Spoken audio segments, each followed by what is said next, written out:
Then I call to order the FinCom meeting of Thursday, September 21st, 2023. We are meeting here in the Finance Commission room at Town Hall. Most of the members of the committee are here in person, but Kelly Newmy is joining us remotely. The first order of first order of the agenda is approval of minutes. Do I have a motion to approve? So moved. Is there a second? Thank you. Any discussion? I will poll Kelly. Yes, okay. Anne? I abstained. Aye. I wasn't there. Okay, Anne abstains. Sarah? Yes. Alan? Yes. And the chair votes yes, so the minutes pass. Thank you very much. The next item is we'd like to welcome Peter Fraser from Hilltop Securities to talk to us about the town's financial position and our bond rating and things like that. So, Mr. Fraser, welcome. Thank you for joining us. Thank you for having me. It's been a few years, but I want to thank you for giving me an opportunity to present again in front of the committee. I'm not the most technical person, and so I've got a PowerPoint slideshow that I'm hoping Alex has been able to set up on your end, or if somebody can give me a quick tutorial in terms of how I can present it from mine, either way is fine with me. I think we can get that open for you in just a moment. Okay. All right, so we can see it now, but I don't know if that's shared so that you can see it. Well, I've got a copy on my end, so I can refer to mine, and just so long as we're in sync with Okay. what slide it is, I think we'll be able to make it through. Okay. Great. The only other thing I want to say is, Kelly, we cannot see you while we're looking at these slides. So if you have questions, please just shout out. Oh, Sure. that's right. Did you Kelly just share can't. them to the- Oh, right. We need to share it so that Kelly can see.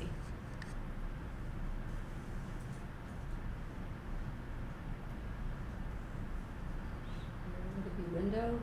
And just as background, again, my regrets that Lisa Driscoll, my colleague of 20 plus years, who also works with Norwood, had a conflict, so she can't be with us tonight, but she certainly sends her regards, and so I'll do the best I can alone. Thank Can you. you let me know when Yes, you've got? I think it'll just take another minute and we'll get this set up for you. Perfect. Yeah, so, but we appreciate you taking the time to join us, and we know it was kind of short notice, so we completely understand that Lisa Driscoll wasn't available. That's not a problem. All right, we are opening the slides in PowerPoint, which will make it easier for us to actually share the screen. Great. And for those of you that I haven't had the pleasure of meeting, my name's Peter Fraser. I'm a managing director in the Boston office of Hilltop Securities. Yeah, We are a nationwide firm with offices all over the country, but we're out of Boston for Massachusetts. We work with about 180 Massachusetts municipalities, cities, towns, districts, and authorities, and help them with their borrowing needs and accessing the markets for short and long-term financing for whatever capital needs you have. And I've had the privilege of working with the town for 20 plus years.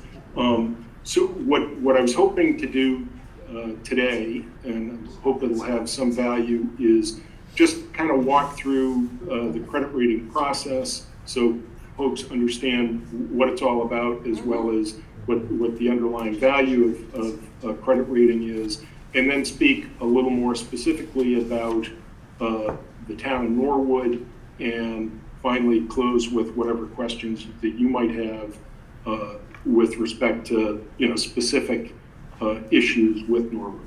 In terms of just Thank to you. get everybody on the same page, bond sharing ratings are, Okay. it's simply an opinion of a bond rating agency. And the idea is that they're making an assessment of your sort of willingness and ability to repay your debt obligations. And this is helpful for the market because it allows various participants, investors, and underwriters to help determine what sort of interest rates you'll get on your bonds or notes, because these ratings can be used nationally to compare this perception of creditworthiness. And if we go forward one slide. And the other thing to keep in mind as we go along is the ratings are paid for by you, the issuer, but the value really is to the market and to the investors, and indirectly to you to provide you better market access. What we're looking at now are the bond rating scales for Moody's Investor Service and Standard & Poor's. Those are the two main rating agencies that rate local issuers in Massachusetts. The town of Norwood uses Standard & Poor's typically, and you have a AA+ rating. And you can see the ratings for both agencies start at the AAA level. That's the highest rating attainable, and then it goes down from there. So these are considered the investment grade ratings. There are actually ratings below that BBB line, although those would be considered junk bonds or speculative grade. Unfortunately, nobody in Massachusetts has ratings in those categories. So just focusing on this, and the idea is the higher the rating, the less perceived risk to investors, and so investors are willing to accept a lower rate of return on their investment, essentially the money that they're lending you, the higher up you are. And if we go to the next slide, these are yield curves by rating, and the idea being for each year out into the future that you might be issuing debt, it has a corresponding interest rate or yield associated with it. And you can see the bottom line represents, the blue line represents AAA rated bonds. The next higher line is AA rated, then single A rated, and finally BBB rated. So what the takeaway here is that under any circumstance, it's better to have a higher rating than a lower rating, because it's going to translate into lower borrowing costs. And the other thing is, it's not static. These interest rates are changing all the time, but the relationship generally stays the same, where it's always better to have a higher rating. But the difference between the rating categories, referred to as the credit spread or quality spread, is different depending on the rating category. You can see that the BBB rated bonds have significantly greater cost than the difference between the AAA and the AA, for instance. So the higher grade ratings tend to be closer together in terms of those spreads. And these, the differences, the quality spreads, will change over time based on the general level of interest rates. When interest rates are very low, those spreads become compressed. As interest rates rise, they get wider apart. And that's important in terms of, clearly the higher the interest rates are in general, the more valuable it is to have that very high credit rating, because again, you're saving more, relatively speaking. The next slide speaks to sort of, the values of credit ratings. Obviously, higher ratings translate to lower costs, also greater market access. The higher your credit rating is, the more underwriters and investors are available to buy them. certain investors have various standards in terms of they won't buy anything below a AA, for instance. So it's a bigger universe, and the more the investors there are, typically the better rates you'll get. In terms of, again, trying to quantify the difference between those lines, and this is sort of a snapshot in the ballpark, but if we had a hypothetical $10 million bond issue that was issued over 20 years, you would pay about $208,000 in today's market over the life of the loan if you had a AA as opposed to a AAA. If you had a single A as opposed to a AAA, that difference in cost over the life of the loan would be more like $456,000, and it's almost $1 million in additional interest you pay if you were a BBB. So clearly, that's from cost perspective, it's clear. The other value of the credit rating, at least I think, is that it's an unbiased expert assessment of the town's ability and willingness to repay its obligations, which is helpful in terms of helping the decision makers at least get the perspective of the rating agency in terms of kind of what's important or what they emphasize. The next slide. The rating agencies, doesn't matter who the rating agency is, but they look at four major categories of your credit or an issuer's credit. And the first being economy and institutional framework, which makes up about 40% of the rating weighting, if you will. The management comprises about 20% of the rating score. Finances about 30%, and debt and contingent liabilities about 10%. And when we're talking about contingent liabilities, we're talking about pension, unfunded pension liability, and OPEB, other post-employment benefits, which essentially for you guys would be the amount you appropriate for retiree healthcare costs. We can go to the next slide. When the rating agency is referring to the economy, what that is comprised of is sort of the local, regional, national, and global economy. They're looking at in terms of your community, your tax base, what it's comprised of in terms of residential versus commercial, industrial. They're looking at the size of the tax base. Is it growing? Is it shrinking? Are companies moving in or moving out? They look at the employment picture. Not only is your community an employment center, but what is the unemployment rate of your citizens? Demographics, they're focused on wealth levels and income levels of individuals and families within the community, as well as things like property values.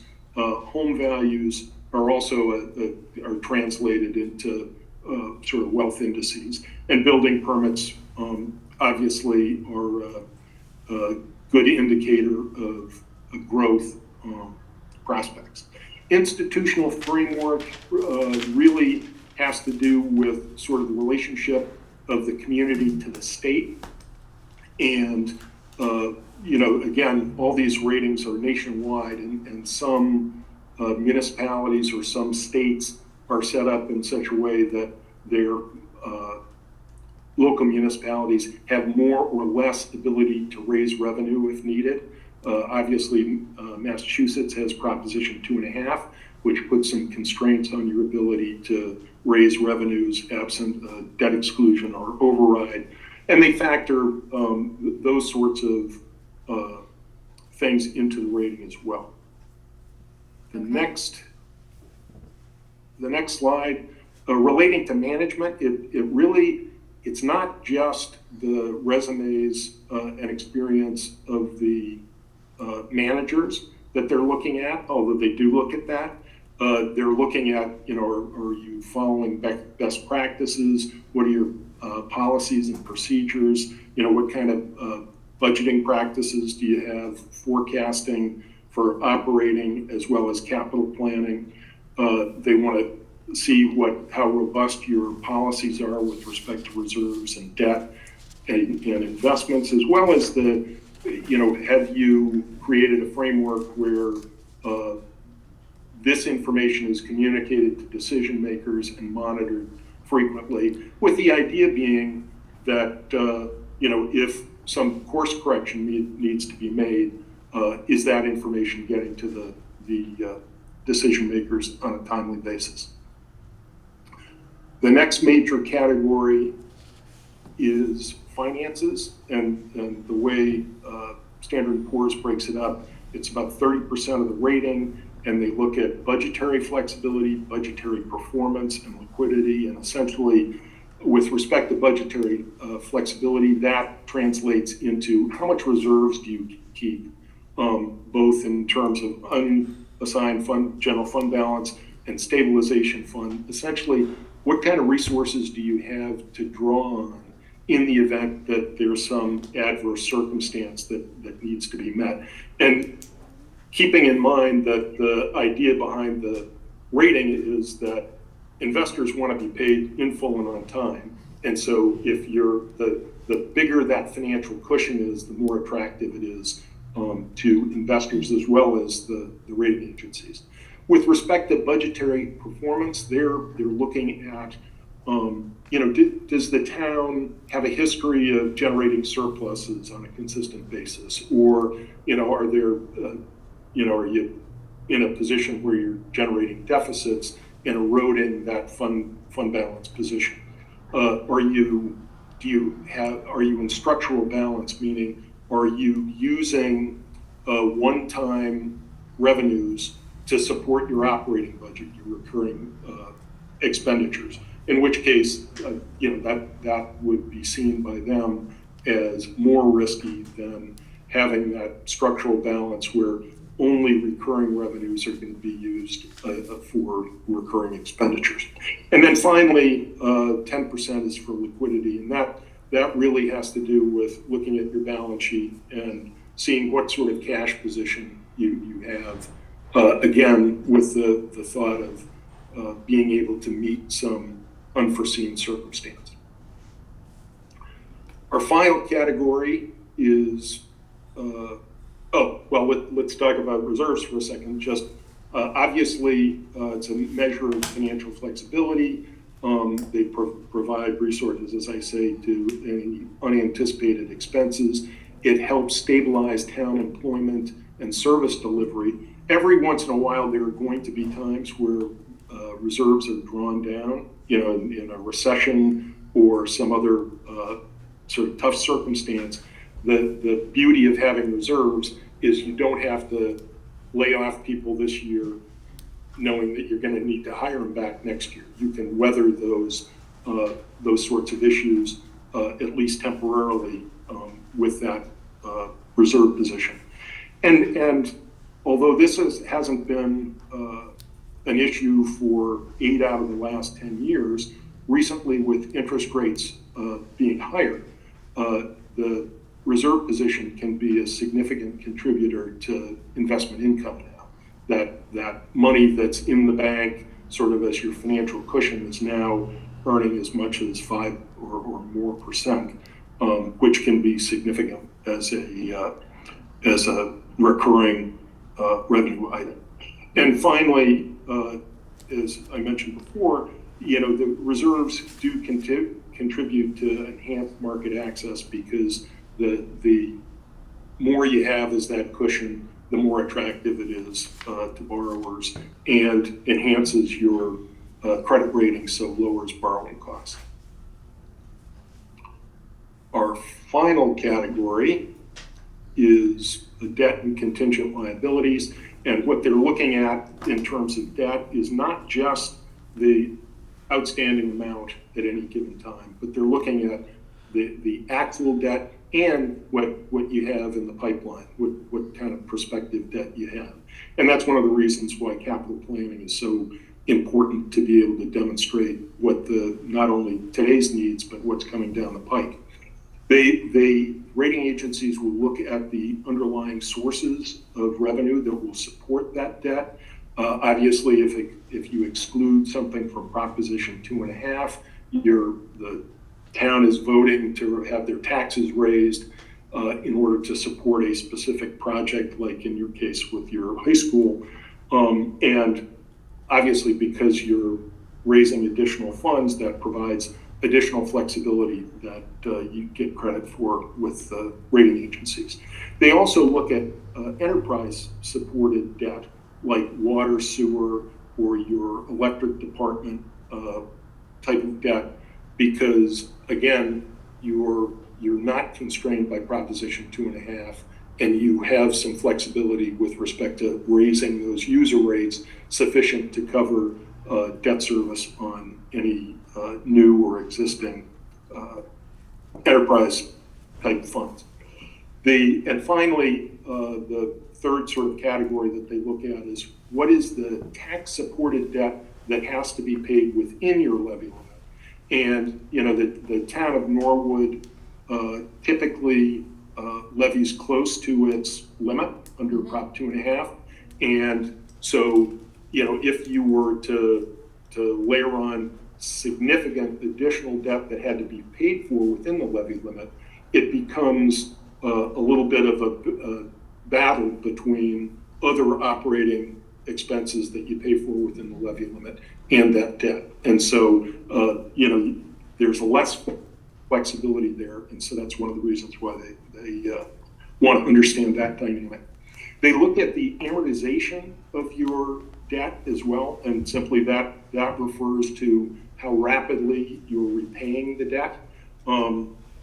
Shorter amortizations are slightly more favorable than longer amortizations, simply because I think from a credit perspective, they're more comfortable trying to figure out where you'll be in 5-10 years versus where the world will be in 30 years. So it's not a factor that I would have the town or anybody drive their financing plan. If you've got a high school that's $100 million, trying to fit it in 10 years just so you hope you might get a little extra points from Standard & Poor's versus how much more that would cost the taxpayers as opposed to a 30-year loan, wouldn't be worth it. But just to throw it out there, that is a factor that they look at.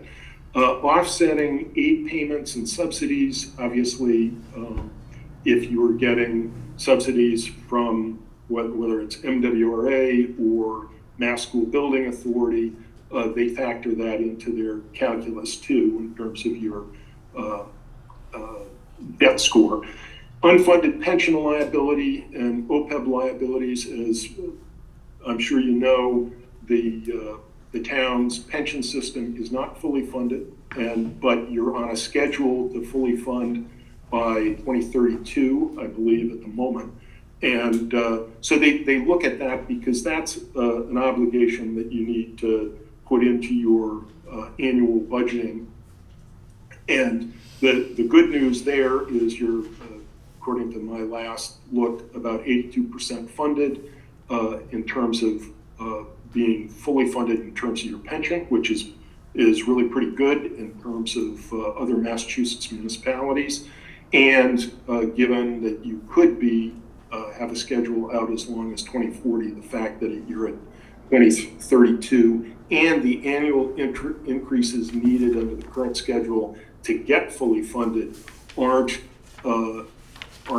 ridiculously high. Some municipalities have a very low payment this year, but it ramps up very rapidly, so it's going to put pressure on other parts of the budget in order to get fully funded. You guys do have ascending payments, but they seem more manageable given the size of your budget. The OPEB liability, that's the one area that Standard & Poor's has sort of gone as far as to say that it's credit weakness. It's not unusual. Most Massachusetts municipalities have very substantial OPEB unfunded liabilities. You folks, according to the last report that I saw, it was somewhere around $96 million. But you are making efforts in terms of amortizing that.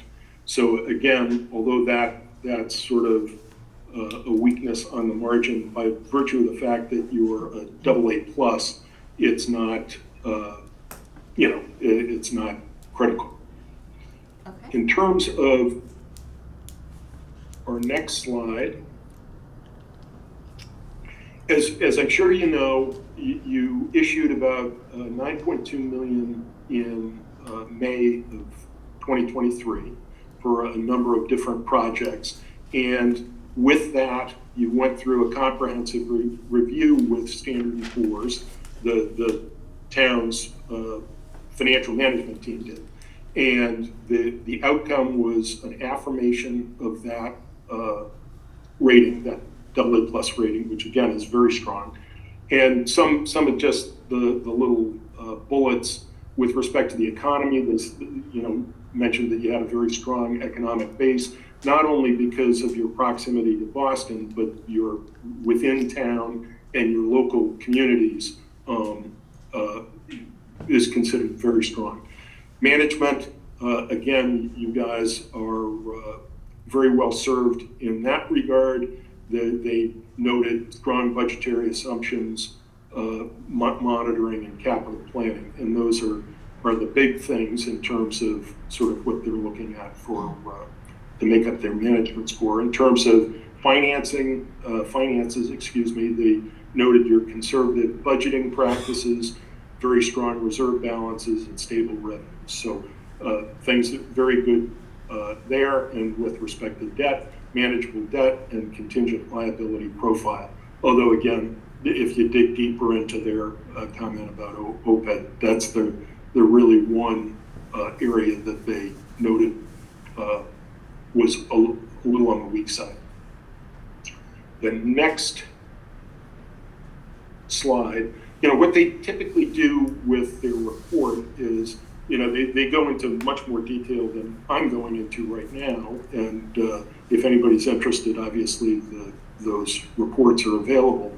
But what they typically do in one section of the report is say, well, what might make the rating go down and what may make the rating go up? And they noted that if the town's liquidity and reserves deteriorate to weaker levels without a prospect for improvement, we, meaning S&P, could consider lowering the rating. And basically what they're saying there is, one of the things that they, one that you have control of, but also that is a real strength is your reserve position. So they wouldn't want to see that deteriorate. And if it did, they do give you sort of this backdoor where they say, if at some point you have to draw down on reserves, they're not going to necessarily hammer you, but it has to come with a story about how things are going to be stabilized and then reserves would be replenished. Is that kind of statement pretty much standard for all? Oh, you bet. Okay, that's what I thought. Yeah, an awful lot. And some communities have different relative weaknesses and strengths, and so they might pick out something else as to what might make the rating go down. But that's pretty much the same for everybody. Yes, thank you. In terms of what might make the rating go up, they basically said we could revise our view of the rating over time if management were to continue strengthening its financial position through consistently strong budgetary performance, and then said continuing emphasis on forward-looking management and planning should enable the town to maintain strong reserves over economic cycles and provide the operating flexibility to address escalating pension and OPEB costs, which we believe will pressure future budgets. And again, just to underscore, the reason they look at pension and OPEB is because it's a growing liability unless it's addressed. Their underlying assumptions about both in terms of pension costs go up every year. OPEB costs are thought to go up every year. So you have to sort of make a positive effort to fund those in order to not have those liabilities grow. But so anyway, that sort of gets us to a jumping off point, I hope, for questions about individual aspects of your credit or finances or anything else that I can attempt to answer. Thank you. Deborah, can you stop sharing so that we can see Mr. Frazier again? And then I see him on my screen. right. And then Stop sharing. all right, let's see. I think if you hit escape, you should be able to get out of that slideshow and close that. Or perhaps we can get a little assistance from John. Thank you. I see him on my screen. This one?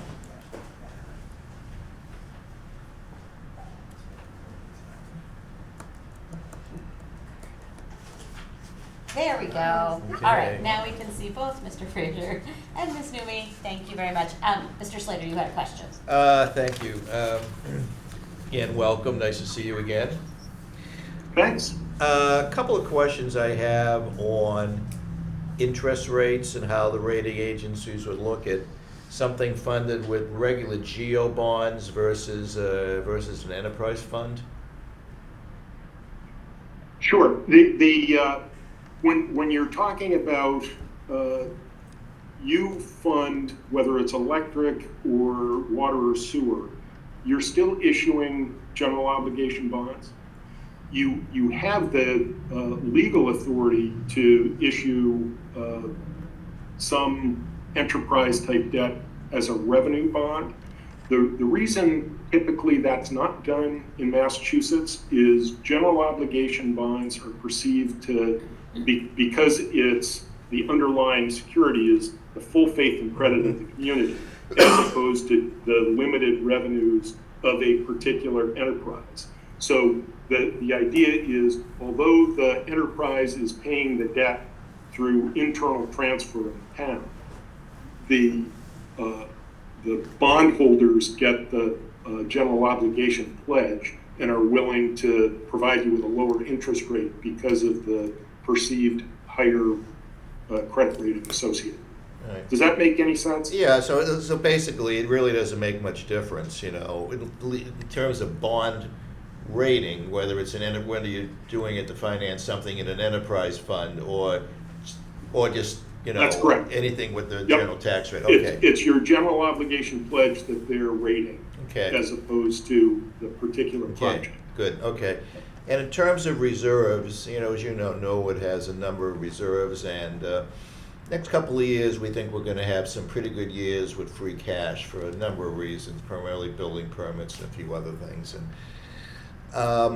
it's money that we sort of want to think about, where do we want to put that? And we're considering a couple of different reserves, things like compensated absences, maybe having a reserve for large capital projects, maybe something related to the school department, also for special education costs, etc. Those types of things. And I'm just wondering, and I think you probably touched on it during your presentation, but how positively would the rating agencies look at something like that? Generally speaking, more reserves is better from their standpoint. That's more money available to draw on to make sure that the bondholders get paid on time and in full. So, and in terms of the specific category of reserve that you might create, I think, generally speaking, they're going to like them all. From the standpoint of if you're creating a reserve for something that can't be drawn for general purposes, however, they might say, well, that's really good that you're doing that thing, but that's not necessarily adding to the security of the bonds, because if you can't pull that money out if needed, you're not going to get quite the same bang for the buck.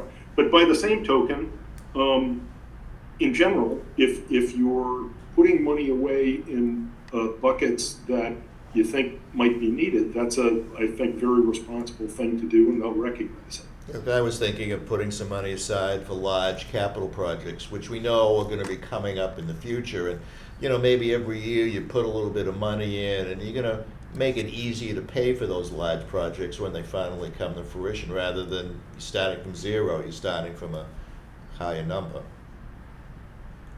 Sure. Again, more is better from their standpoint. The other thing that some other communities do is set aside funds, whether it's in that sort of capital stabilization fund that you described, but in order to, particularly for smaller capital items or things with a short useful life, because if you have to, for instance, police cars, you're going to be buying police cars almost every year, if not every year. Why not pay cash as opposed to having to finance that over a period of time? So, although those are capital items, so on the one hand, it could be considered, well, that's a one-time expense. In fact, it is a recurring capital item. So that might be something else to think about in terms of how to employ those funds. Okay, thank you. Are there other questions from the committee? I had a question. No, Tony, you go did first. I just want to jump make in? more of a comment on the economy, but you Okay. go first. All right. So you mentioned that the one thing that we kind of got dinged for, that the weakest thing is OPEB, and I know that's a common problem, but if we have a roughly $96 million liability, is there a point at which, is there something that how much would it take to get to a point where it's not a negative on us? Do we need to find $80 million before that is a strike against us, or is there something else we can do? At what point would they be a little bit happier with us? Yeah, I think the typically what they're looking for, particularly with OPEB, because so many municipalities were starting from zero not too long ago. And one, they're looking for, what sort of commitment is an issuer making to funding the liability, and how well has that been described. And the idea being that, some municipalities have actually created a funding schedule not unlike what pensions are by statute required to do. And, and then to the effect that you can actually meet that funding schedule or exceed that funding schedule, that's going to be viewed favorably. But I can't give you a dollar amount. If only if it were 50 million, that'd get you over the top. It's at least I'm not capable of giving you that number. But clearly, the more effort that you make in amortizing that liability, the better, from their standpoint. Okay, thank you. And then the other question I had was, you had mentioned that one of the things that factors into our rating is our financial policies and monitoring of those financial policies and the frequency of that. As the FinCom, that we have a role in all of that. I'm curious, what's kind of the best practice for how frequently should we be looking at those things? Sure. It ranges from, sort of once a year we prepare a report for decision makers about some of this stuff, to we have information that's available anytime for folks to access, and sort of a formal process to review with decision makers, say on a monthly basis or a quarterly basis. And, again, they're not going to tell you what to do, but from my standpoint, the more frequent and the more formal those policies are, or that monitoring of performance is, the better off you are. And from a practical standpoint, if you have to make an adjustment, it's better to realize that you're going to be in deficit early in the fiscal year than find out at the end of the year. Absolutely. Because your options are very limited at that point. Okay, great. I think that means that we're probably in good shape with our plans for quarterly review, but maybe we should kind of bring in some of those financial policy comparisons as part of that. We've been doing quarterly reviews where we're looking at year-to-date versus budget, but maybe we need to make sure we're also reviewing against some of the policies.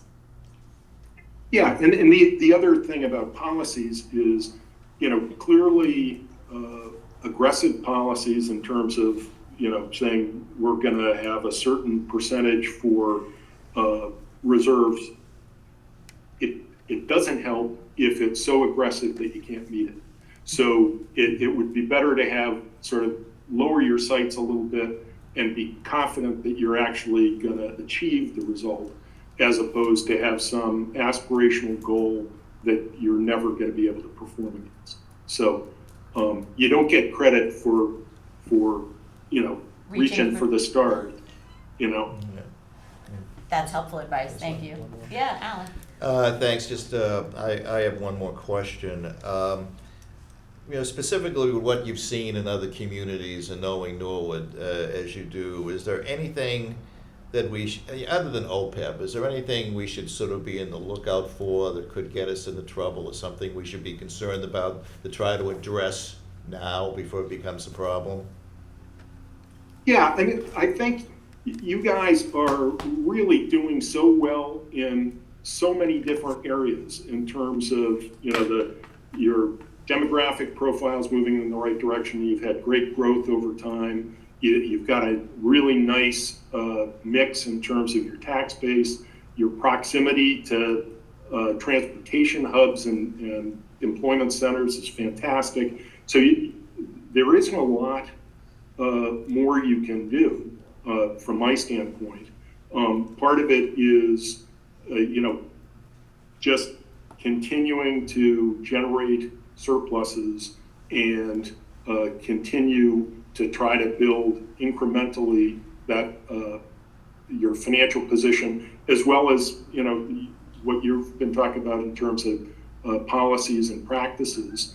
I think that's ultimately going to get you there. But I don't see anything that jumps out at me as being sort of, wow, you really ought to fix this or that. Okay, thank you. Thank you. Any other questions? Tony, you wanted to? I wanted to comment a couple things. In particular on the economy, and Peter's right, we've kind of hammered this home with the rating agencies, the relative strength of the local economy. But I pulled some of the medium household and per capita income, and I think it identifies a challenge we have that we can't directly address. We have a medium household income of $96,000, per capita $54,000. Walpole's almost right there with us, 97.3 and 55. It looks like 55.5. I can't read my own writing. Now Canton, which has a AAA rating, a little bit wealthier, medium household 118, per capita 63,000.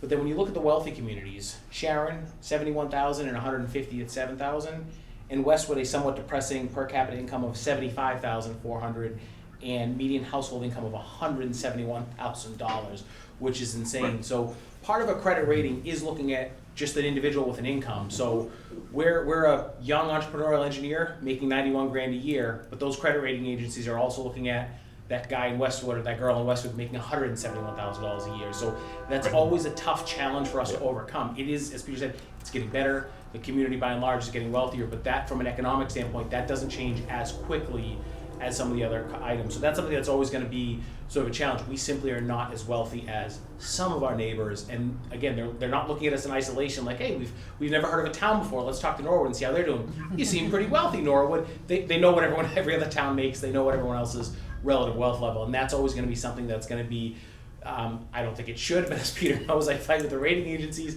that might always keep us from getting that extra step because we're just not generally in the same wealth level as the AAA communities. If you look through the AAA communities in the Commonwealth, I'd have to double check. I haven't looked in the last year or so how many have a similar community income level as us. It's very easy to get to be a AAA community when you are Sharon and Westwood and Cambridge and Wellesley. So it's very easy for them. It's a much bigger hurdle for the Norwoods of the world to be able to get there. just a couple other points on sort of saving money versus spending. The most fiscally conservative thing you can do is put money in the bank. But remember, every dollar we have that decision point. Do we put it in the bank or do we spend it? And just like at home, do you put that dollar in the bank or do you spend it? So when we add a position, okay, over 10 years, that's going to cost us $600,000. Or do we say we want to put $600,000 in the bank over 10 years?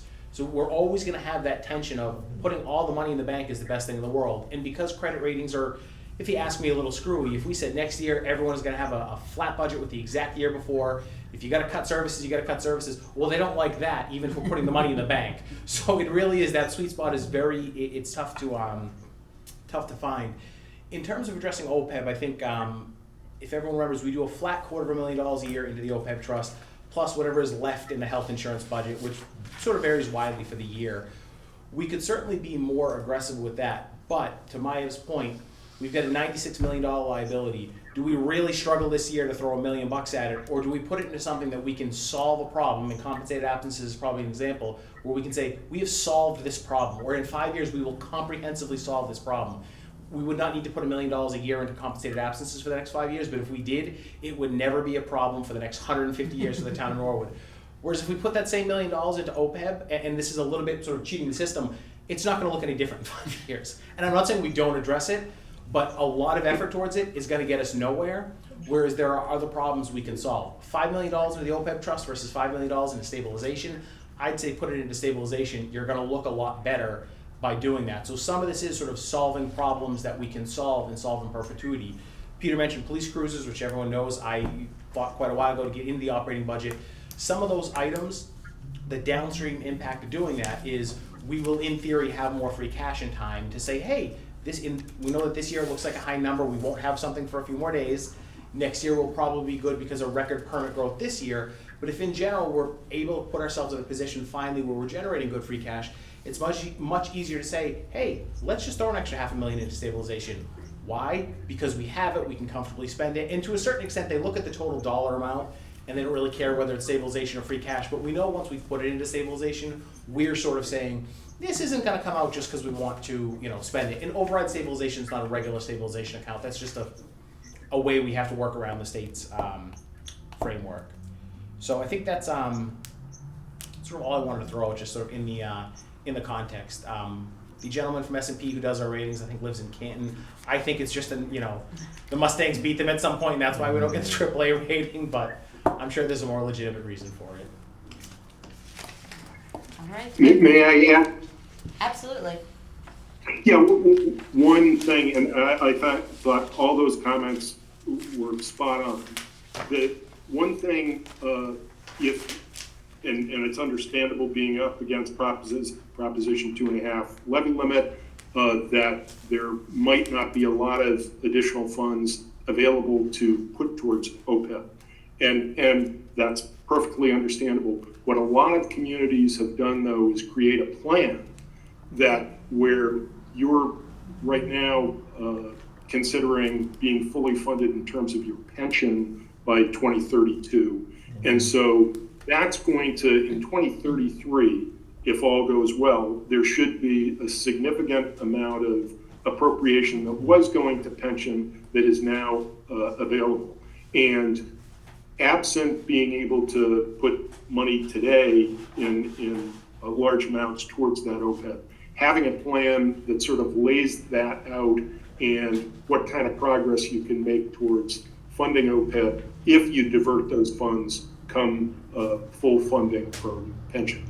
And that's a great point, Peter. We actually did do that a few years ago, and it led to a pretty significant decrease in the liability on our balance sheet. It's actuarially determined, so I would never say it's fake millions of dollars 10 or 15 years in the future. It's fake millions of dollars 10 or 15 years in the future. But Tom McQuaid, that was one of the last things he was able to do. And I think our financial policy calls for getting to a certain point with the pension fund and then getting really going into OPEB. Yes. The idea being that at some point in time, if we can solve, and our pension liability, incidentally, it's very good. First of all, our performance in the last 10 years has been in the top 10% of the state. So we're doing well performance-wise. And if we were never more than 80% funded, realistically, you're actually in a very good spot. That being said, if we ever comprehensively solve that, then we can realistically address OPEB. Of course, the rating agencies will come up something else, and there'll be some other liability that we gotta find up, that we gotta find that we'll have to fund, but neither here nor there. Right. But it does seem like it might be nice to look at how our OPEB liability is increasing and make sure that we're at least putting enough money in every year Even if you that say- we're going in the positive direction. Yeah, even if we say, let's add $10,000 a year to the base amount that we put in, it's not gonna croak us, we can show progress, we can say we're at least keeping up with inflation. I do, and this is my own speculation, in 10 or 20 years, I think OPEB is gonna be less of a concern. We are, on the one hand, call it 8 years ago, a lot of communities switched. We used to offer full health insurance for retirees throughout their career. You now, if you're post 65, you get a Medicare supplement. The cost of that Medicare supplement is significantly less than a full health insurance plan. Now, we still do have some public safety and other Group 4 employees who can retire at 55. They may have a spouse younger than them and children younger than them. That cost ends up being significant. But let's face it, the way the workforce is going, we are not seeing the 30-year employees anymore. I could be wrong. You're seeing some of them. We've still got about another 10 years for this generation to retire, but we're just not seeing people enter government service and stay the 20 or 30 years that they used to. And that's not necessarily good from us from a workforce standpoint. That could change on a dime. Certainly if the economy changes, that could change. But at some point, that's going to start to factor in that we're just not hiring people at 25 who are staying 35 years and then retiring with us. And you do have to vest 10 years in the pension system to get the retiree health care, so we're not exactly seeing a whole bunch of folks join at 58, work 10 years, and then retire. Anne? If I recall our policy with the OPEB funding, wasn't it supposed to, we would be funding it at a lower rate because we were trying to get it into the retirement stuff. But we also had said that we wanted to start putting it in immediately as we hired newer employees. Has that been done? That's something we haven't done, and part of the challenge is that would be a good way to approach it. The problem is, give me another $100,000 a year in the budget. Well, you'll get it for that. Well, sure, okay, for that we'll do it. We should probably. Not a new office, We but should we probably, could do that. okay, we can do that. No, well, we want a new town hall and we want the new OPEB. We should probably look at that and say, okay, reasonably, what do we think we can do? We have in the last couple of years, with moving the light department to, it's not an enterprise fund per se, it's just meeting the letter of the law with 164. They're now contributing to the OPEB fund separately. They sort of did, I don't want to say off the books, but it was part of a calculation, but you can never actually trace it and find it. But now I think the number could be $50,000 a year. Don't quote me on it because I could be remembering wrong. They're now paying a certain amount into OPEB. So our total amount going in has gone up. The same thing with water and sewer. It's a much smaller amount. Again, the employees tied to water and sewer is less than 10, and the percentage of an employee's OPEB liability ends up being small when you're saying, well, water and sewer pays 10% of Mark Ryan's OPEB liability. But we've added in the last couple of years another, call it $90,000 or $100,000 that does go into OPEB, and we can't make the utilities pay more than their share, but we're making sure that they're correctly paying it and it's correctly getting deposited in. We did call for the utilities to do it before the general budget because we don't have that Prop 2.5 limit. That's definitely something we can also look at next year. I think we also took estimated amounts. We could probably have somebody tell us, like, realistically, this is what we think it is, but what should it actually be? Okay. All right, thank you. Any more questions for Mr. Fraser? Thank you very much for joining us. Thanks, Thank Peter. you. Thank you. We'll see you next Have a year. good night. Thank You you. too. Bye-bye. Okay, the next item on the agenda is report from the FinCom representatives to the Budget Balancing Committee. The Budget Balancing Committee met last night. I believe you all got a copy of the memo that Mr. Mizuko sent us about debt and projections on that, and there was a link at the end of that that links to a 5-year plan. So this is a great framework for us to start to discuss assumptions and review analysis. At this point, it's still in draft form. None of these things are locked in. It's really just a chance for us to have something to look at. And none of them ever would be locked in. This is not a budget, it's just a projection, but we Right. tried to address things we've discussed. What would that look at to sort of do some modeling in the out years? And we'll be, give me 2 weeks, getting some adjustments made to a couple of the numbers and the way it looks and getting that back out to everyone. And even though it's still sort of in budget balancing's wheelhouse, I'll probably do what I did before, which is make sure that the whole selectmen, FinCom, and school committee at least have it so they can follow along with the discussion, if you will. Okay, good. And if this, just, Budget Balancing had specific suggestions. Feel free to just email me and say, can you add this, can we look at it? Again, it's not a commitment that, we're gonna add something in year 4, but just if there's something that we've talked about over the years that we wanna see, it's about sort of looking at the modeling and thinking, okay, well, if we did, if we wanted to get fully funded in 10 years, what would that look like? Well, it's gonna, we're gonna find $12 million in the budget and have a crazy deficit, but let me know and we'll just add them in there for, modeling purposes. Right. I think Okay. at this point in the process, the best thing to do is anything we think we might want to spend money on should go on this, so that then we can have a conversation idea. about expenses. Obviously, we're not going to do everything that's necessarily on Right, this and I think we list. talked about, it's completely arbitrary, but $50,000 or $100,000, not, hey, should we be budgeting an extra $200 for groundskeeping at the old, significant cost areas that we're not seeing that we think are gonna impact, or are there things we've always talked about doing, compensated absences on there, that we wanna see what that would look like in relation to the overall plan. Okay. And then the Budget Balancing Committee set, I don't remember actually specifically the date of the next meeting, but there are, October 18th, thank you. Wednesday. But there are 2 meetings scheduled of budget balancing prior to town meeting, the November town meeting. So budget balancing is the 18th. Yes. Double check. Yes, Okay. Wednesday, October 18th. November 6th. And And what November time? 6th. 6:30. Right, 6:30 each one.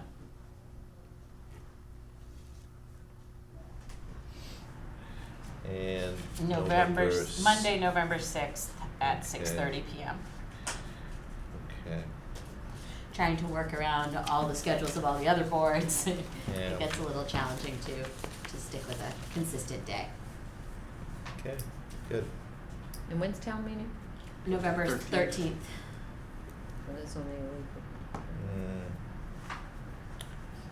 Okay. Any specific questions about that? So if we have things that we discuss, we'll just send you an email to Yeah, consider and it putting will- into the 5-year Yeah, projection. So if we talk about other reserves and things like that, those would be. sure. Okay. All right. So then, let's talk about debt service projections for both the general fund and water and sewer. Tony, did you want to talk about your memo that you sent us? Sure, just that we've, assuming the capital plan goes forward with the latest sort of iteration, if you will, the 2 main projects we'd be borrowing for against the general fund are the pool and the intersection. We've listed out what the debt service impact would be, what the net impact of the budget would be, projecting that if we want to keep the actual impact of the budget flat, make that first year's debt payment, I mean, you could do bands, but it's probably cheaper to just start paying it, make that first year's debt payment with free cash, that way the impact on the operating budget for '25 is relatively flat. I say that with making sure everyone knows capital outlay hasn't made a final recommendation or determination, so that still needs to come back, or that still needs to happen. Right, we're not voting on these projects now. This is just, Capital Outlay had asked us for some guidance on how much could we afford in terms of debt service and things like that without negatively impacting the operating budget. So that was what we were trying to do here. Are there any questions about the general fund borrowing? Well, other than, the numbers have gone up from what we saw in the previous document, so I'm assuming these are, current numbers based on best information? Correct. Okay. We are, and I mentioned it before, moving somewhat slowly, but little by little towards the more common practice of feasibility, design, bid, build. As everyone knows, in the past, we were a little bit more anxious to get projects done, so we would just say, hey, we think it's $4 million, throw it up there and hope for the best. I would rather, as much as it irks the FinCom and the capital outlay, come back to you with 4 or 5 numbers than go to town meeting and say, hey, we need another $2 million for a project because we were just completely off base.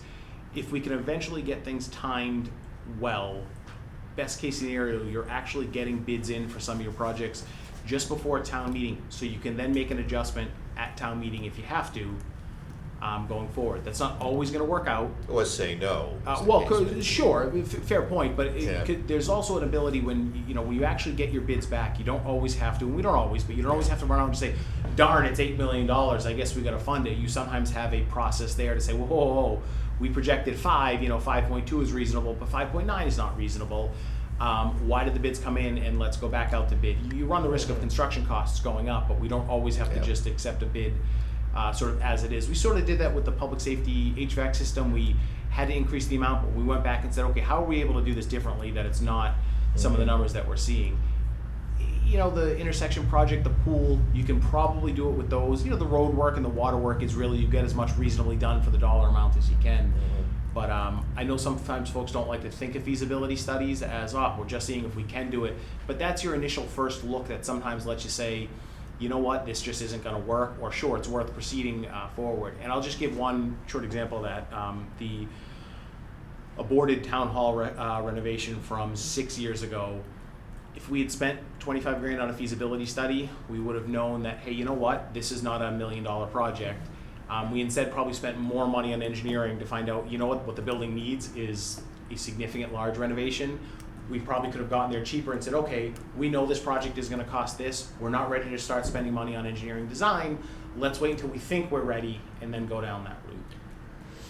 From my perspective, I agree completely that feasibility studies are the way to go. It'll tell you exactly what the problem is. It'll give you the options that you have, and then you simply make a decision, which option you want to go to, or whether it's too expensive, and then, you move on. So I have absolutely no problem with doing feasibility studies. Question I do have on the traffic signals is, do we feel comfortable with 30 years for a traffic signal, considering how much mechanical equipment is involved there? Is that a standard in the industry? It's all over the place. It's a road work infrastructure. The last one lasted 40 years. If you think, I don't see us replacing the system in under 30 years, so why not spread the cost over the taxpayers who are going to use it over the next 30 years? Yeah. You could certainly reduce it down, but even when you start getting to the point where you're making repairs, I don't see us replacing the system in under 20 years. Candidly, probably the next downtown project is going to be a replacement of the sidewalks and the brick and the infrastructure. I think you're going to see that before you replace Yeah, it. is this something that you can maybe just verify with bond counsel, is to make sure that typically Right. traffic signals, Yes, Sarah, or whatever that was it gonna be is. my I'd like to Yeah. see, I'd like to see what they said. I mean, have they sent you a note saying? Already done that. We have a letter. Can we send it to us, Sure. please? Thank you. We have a letter for both the pool and the Okay. lights. Okay, thank Good, you. That good. was good. Okay. And can I just ask a question on the pool? Did you say that we may be able to work that number down more, or is that now that, is Well- this one of the projects that would have benefited from a feasibility study, or we did a design study, correct? Are they the same or different, or, cause this jumped $1.1 million in a month. Do you want the long answer or the short answer? And I know we knew that this was coming, so. Well, realistically, what we should have done X number of years ago is a feasibility study for the pool and the bathhouse. Yes. Instead of constructing $1.5 million bathhouse, which was necessary, on a 70-year-old pool, without saying, well, what's the lifespan of the pool? But we didn't do that. Correct, we didn't do We're that. So here. that's what we should have done. Would a Right. feasibility study first and then getting the design been differently? I mean, maybe the problem with a pool versus the intersection project, just as a conceptual project, you have a lot more choice. The pool can have a whole lot more things. You want this to be a $12 million project, I can make it 12 million, we can make it 18 million. It can go as big as you want. The infrastructure project or the intersection project, it really is gonna be what it is. It can only go so far. So there's some value engineering options that could reduce the cost. It really becomes a discussion of, is there, and I'm not commenting on the value engineering proposals in particular, but similar to the discussions we've had about the middle school, do we spend $4 million on a mediocre pool or $5.7 million on a pool that we want? And it's not that we're getting a fundamentally larger pool with all the bells and whistles, it's just my experience has been the average member of the tax-paying public gets annoyed when they spent a lot of money and they get what they consider to be a crappy project. I don't love the value engineering proposals. I haven't had a real chance to dig into them.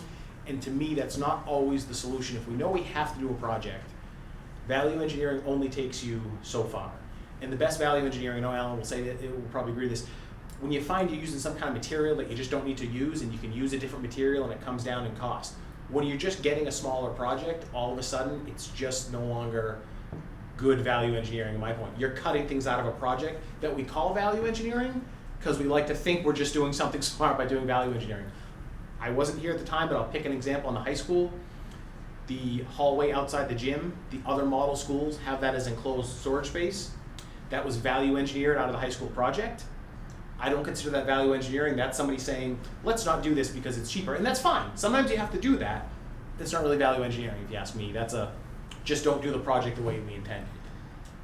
On that, when the capital outlay committee went to the pool, and we were talking about how the initial estimate for replacing the pool as it was, the weird 40-yard length and the 7 lanes and all that kind of stuff, doing the exact same thing, they were thinking was going to be well over our initial $4 million estimate. They were thinking it was more like, right, at least 6, I think, maybe I think maybe it was even more. closer to 7. And so they proposed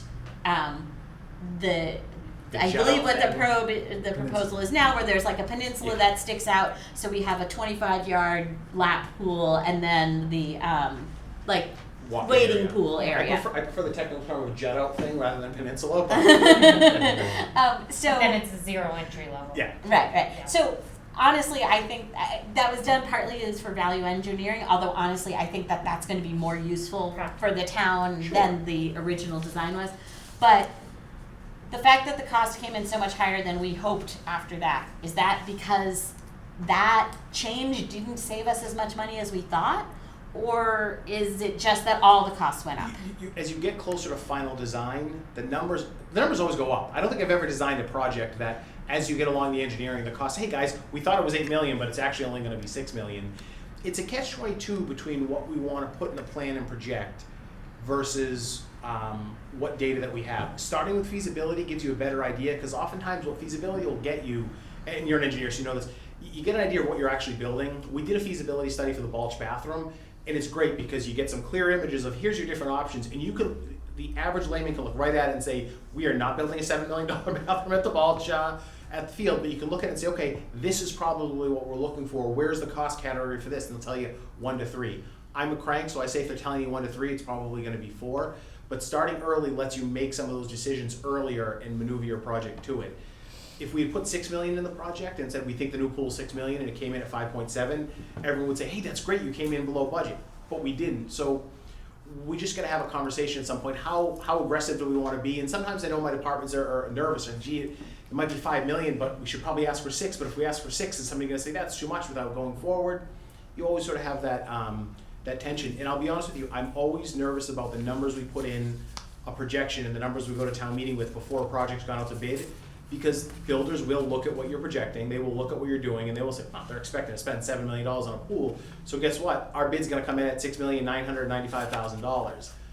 Again, I'm a crank when it comes to some of these things, but moving more to this pool specifically, once you start really getting into engineering, it's a 70-year-old pool that we're replacing. And I think that it's just the older a project is, and pools are not, they're not garages that you store vehicles in.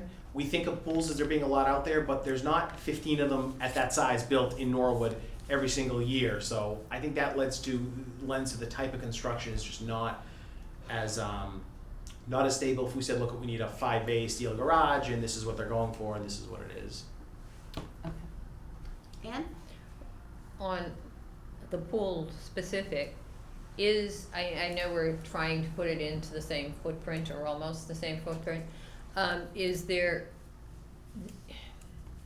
any way that if we changed where the footprint was or anything that we would be saving anything? The engineer said he was limited by the conservation land around there. It was, Right. it's a very, very small footprint. When we toured it back Yeah. in, I can't remember. Summer. Yeah, summer.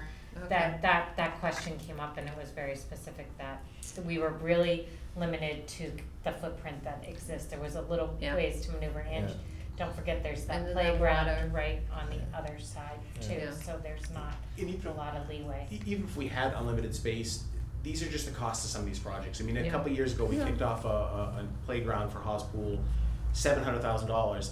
I don't know. I know inflation is up, incomes are up, housing prices are up. We're not going to be doing $700,000 playgrounds on a regular basis. Like that can't happen. We looked at a spray park at one point, which would be a great addition, a full big giant one that you can do all sorts of stuff. They're telling us $12 million, and it's like $12 billion. Give me a pool instead. Yeah, exactly. Or two. I Could almost get a new Civic for $12 million. I think I'd go back with Alan though and say the feasibility studies sound like a good way to go going forward, because all through the capital outlay process, quite frankly, I wasn't looking at that 4.6 as realistic based on what we had heard, and I don't Absolutely. think anybody has an issue with putting in a good pool. I don't think people have that.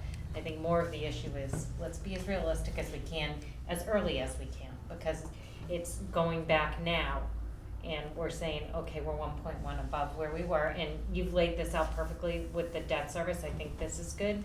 I think, it's great to have these numbers. I guess my follow-up would be to this, is with this plan, is the same plan going forward to do, not borrow in fiscal year 26, so that we can keep a level debt service, or try to keep that as smooth as possible. Yes, the answer is absolutely. And I don't know if I've talked about with FinCom yet or just capital outlay, the meetings tend to merge together, but we're anticipating much higher than average permit revenues in the current fiscal year that we'll be able to use next fiscal year. We received Permanent revenue? permit, permit. building permit, Okay, not I thought permanent. I wish it was permanent. permanent. Whoa, Permanent, okay, listen, what happened? permanent, the meeting's You just over, made budget us balance. feel like, like I don't Why know. can't we have $400 million projects every year, Tony? You're Well, not believe me, doing I'm- your job, you know? I know, I'm working on it. I did tell Joe Collins that. I said, Joe, your first full year, you only brought in $800 million in private construction, so you got to up the pace. But we got the hospital's permits a little over $4 million. FM will be they've applied for their permits. They'll be paying soon for again to the tune of more than $4 million. So just on permits alone, we know next year is going to be an exceptionally high amount of surplus revenue. I did have the building inspector look at June, July, and August residential construction permits, which is somewhat of a better idea of where the market is going for this year compared to last year and the year before, and we're still more or less right on pace. I think we're at 99 grand this year. It was 107 last year and 97 grand the year before. That's a better indication of where the market's going, because you want to separate out the individual large permits. Moderna's been continuing to go like gangbusters. I'd anticipate some additional permits for them, and then there's our general. Look, let's be honest. If we're doing $1.5 million in building permits a year and we're getting $9 million between two projects, it could be zero for every other building permit, and we're still leagues ahead of where we normally are. That's not going to happen every year. Being conservative with it, let's pay for our capital with it, borrow less, maintain the flexibility in the budget that we do, that we would maintain the balance in the budget that we want to see, because we're seeing an increase in building permits for 1 year. If we see 2 years of that, I don't know what to do. Then we'll fix OPEB. Well, that's Right. one of the things I think we want to talk about, a little bit later is, where we want to spend, some of those surpluses we see in the subsequent years, whether you want to put it all in capital, whether you want to put it all in savings, whether you want to put a little bit here, whether you want to put a little bit there. I think we can come up with a solution that gives something to everybody. Yeah, I think that the idea that most towns try to operate on is that you're always going to need a certain amount of your surplus revenue to pay for your one-time sort of capital items. When you start looking at paying for larger capital items, that's kind of a year-by-year basis. If we had 3 years in a row where we did $10 million of free cash, you might say, hey, you know what? We did $2 million in a stabilization last year. We did $1 million in a compensated absence the year before. Yeah, we could put $3 million in here. Maybe this is the year we just pay for some big project with cash that we were otherwise going to borrow for that we wouldn't normally necessarily do. We think we're going to have a good free cash number this year. I just refuse to make a projection until give me 10 to 12 more days to, I said 10 yesterday, so 9 more days. It's 10. Okay, Yeah. it's 10. I think I have 9 more to just be certain, because I don't want to tell you it's 10 million and then find out that there's some weird DOR formula that something was not counted correctly. Our free cash process should get easier now that we actually have separate funds for light and water and sewer. In DOR, we met with them last week, and it was a good meeting. They clarified that we should be having our auditors review our free cash submission, not do it for us. For years, we've kind of had them do it for us, and they said, you really shouldn't do that. What's But- the difference? So our auditors are supposed to be looking at what we're doing and saying, is this accurate or not accurate, and saying, well, you know, you're counting this as free Yeah. cash, but really the liability is there. Instead, for years, we've sort of said, you know, hey, here's all the paperwork, can you guys just kind of do it and get it together for us? And they're not supposed to be doing our work, they're supposed to be verifying our work. That being said, I think having separated out the fund balances, we'll probably be in a good place to not have to have them do it, to just have them verify it before we send it to DOR in the future, but give us 1 year to do it. Okay. Let's move on a little bit and talk about the water and sewer fund debt service. And Tony, do you want to talk about that? Sure. So a couple of projects. We have our normal water and sewer lining project. I want to more specifically focus on the water tank project. It's a large project. As you know, the tanks are about 60 and 80 years old. They're reaching the end of their life cycle. We would be doing the tank project through the state's revolving loan fund. The benefit to the SRF is we have to get an appropriation now to do the project, but we don't actually begin paying that loan back until the project is completed, which would be a couple of fiscal years from here. Now, usually borrowing from the SRF, you get a slightly better than market rate. I'm not really willing to project too much lower than what we're currently seeing, just because I don't want to, who knows where interest rates are going to go, right? So that'll have an impact on the rates, call it 4 years out. Now, when we started doing the water lining project, instead of doing what a lot of utilities will do and saying, well, we're behind $45 million on water lining, let's just borrow $45 million and call it a day and get it done over as much time as it needs to get. Although that money's sitting in the bank, if we just run short of arbitrage, would have probably made us some money. Neither here nor there. We always said, let's break it up into 7 to 10 chunks, because we kind of knew that probably the water tank would happen or something would happen that we would need to say, let's pause it. We'll probably pause the lining for 2 to 3 cycles to absorb the debt impact from the water tower, but those 2 to 3 cycles will be in 2 to 3 years, because again, if we get an authorization in November to move forward with the water tank project, we're not actually needing to raise the rates to begin paying that for, call it 3 fiscal years or 4 fiscal years. So we would continue the lining until, we'll be a little bit more certain as we get into the winter and the spring. We would pause the lining probably the fiscal year or the rate setting year prior to that beginning, to give a little bit of a downside to the rate pressure. Then we would absorb it. Then we would wait 1 more year to make sure we're not having a 7 or 8% increase multiple years in a row. And then we would probably return to our lining project after that. So it's a little awkward. We're asking to borrow $14+ million, but not actually spending it for 3 or 4 years. Have we got any indication from SRF whether they're going to put this project on their priority list? They think so. They're flush with cash for the next couple of years as a result of some federal equivalent of ARPA money. They've dumped a lot of money into the programs. Okay. If we didn't make the first cycle, we'd likely be in the next cycle, which would just push everything up 1 year.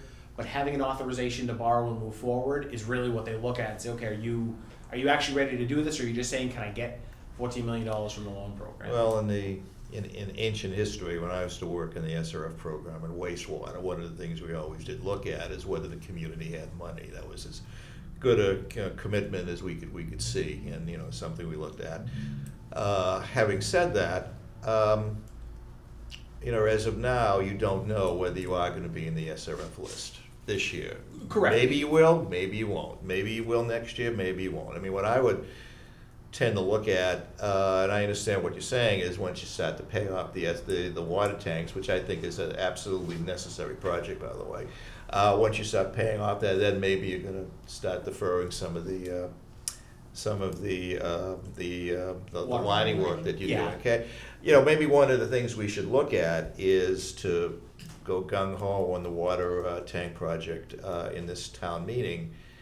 Defer the other one, the $4.5 million water improvement program, at least until the spring, where you probably will have a better indication of whether you're going to get the SRF money or not.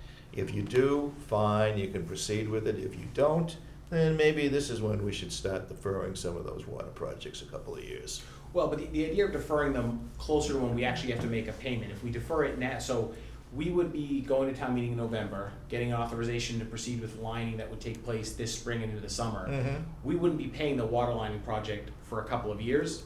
So closer to that point here, let's call it FY28, just to make it up. FY27, we would probably say, let's not do a lining project for FY27, 28, and 29. I'm roughly predicting 3 years that we would pause, but the year prior to us beginning the project, beginning the payments, the first year of the year of the project, and then the year that we're actually looking to do. If you stop now and we were to try to start them again in 3 years, we'd be starting them right when we'd be raising rates for the water tank project. So people won't remember that the rates went up slower for 3 years and then jumped up 15%.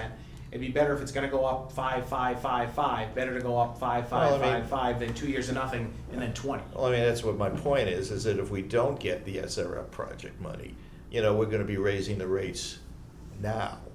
No, if we would only move forward with money from the SRF. If we're not included in the first round, we would hold until the next round and apply for the SRF. And if you don't get it in the second round?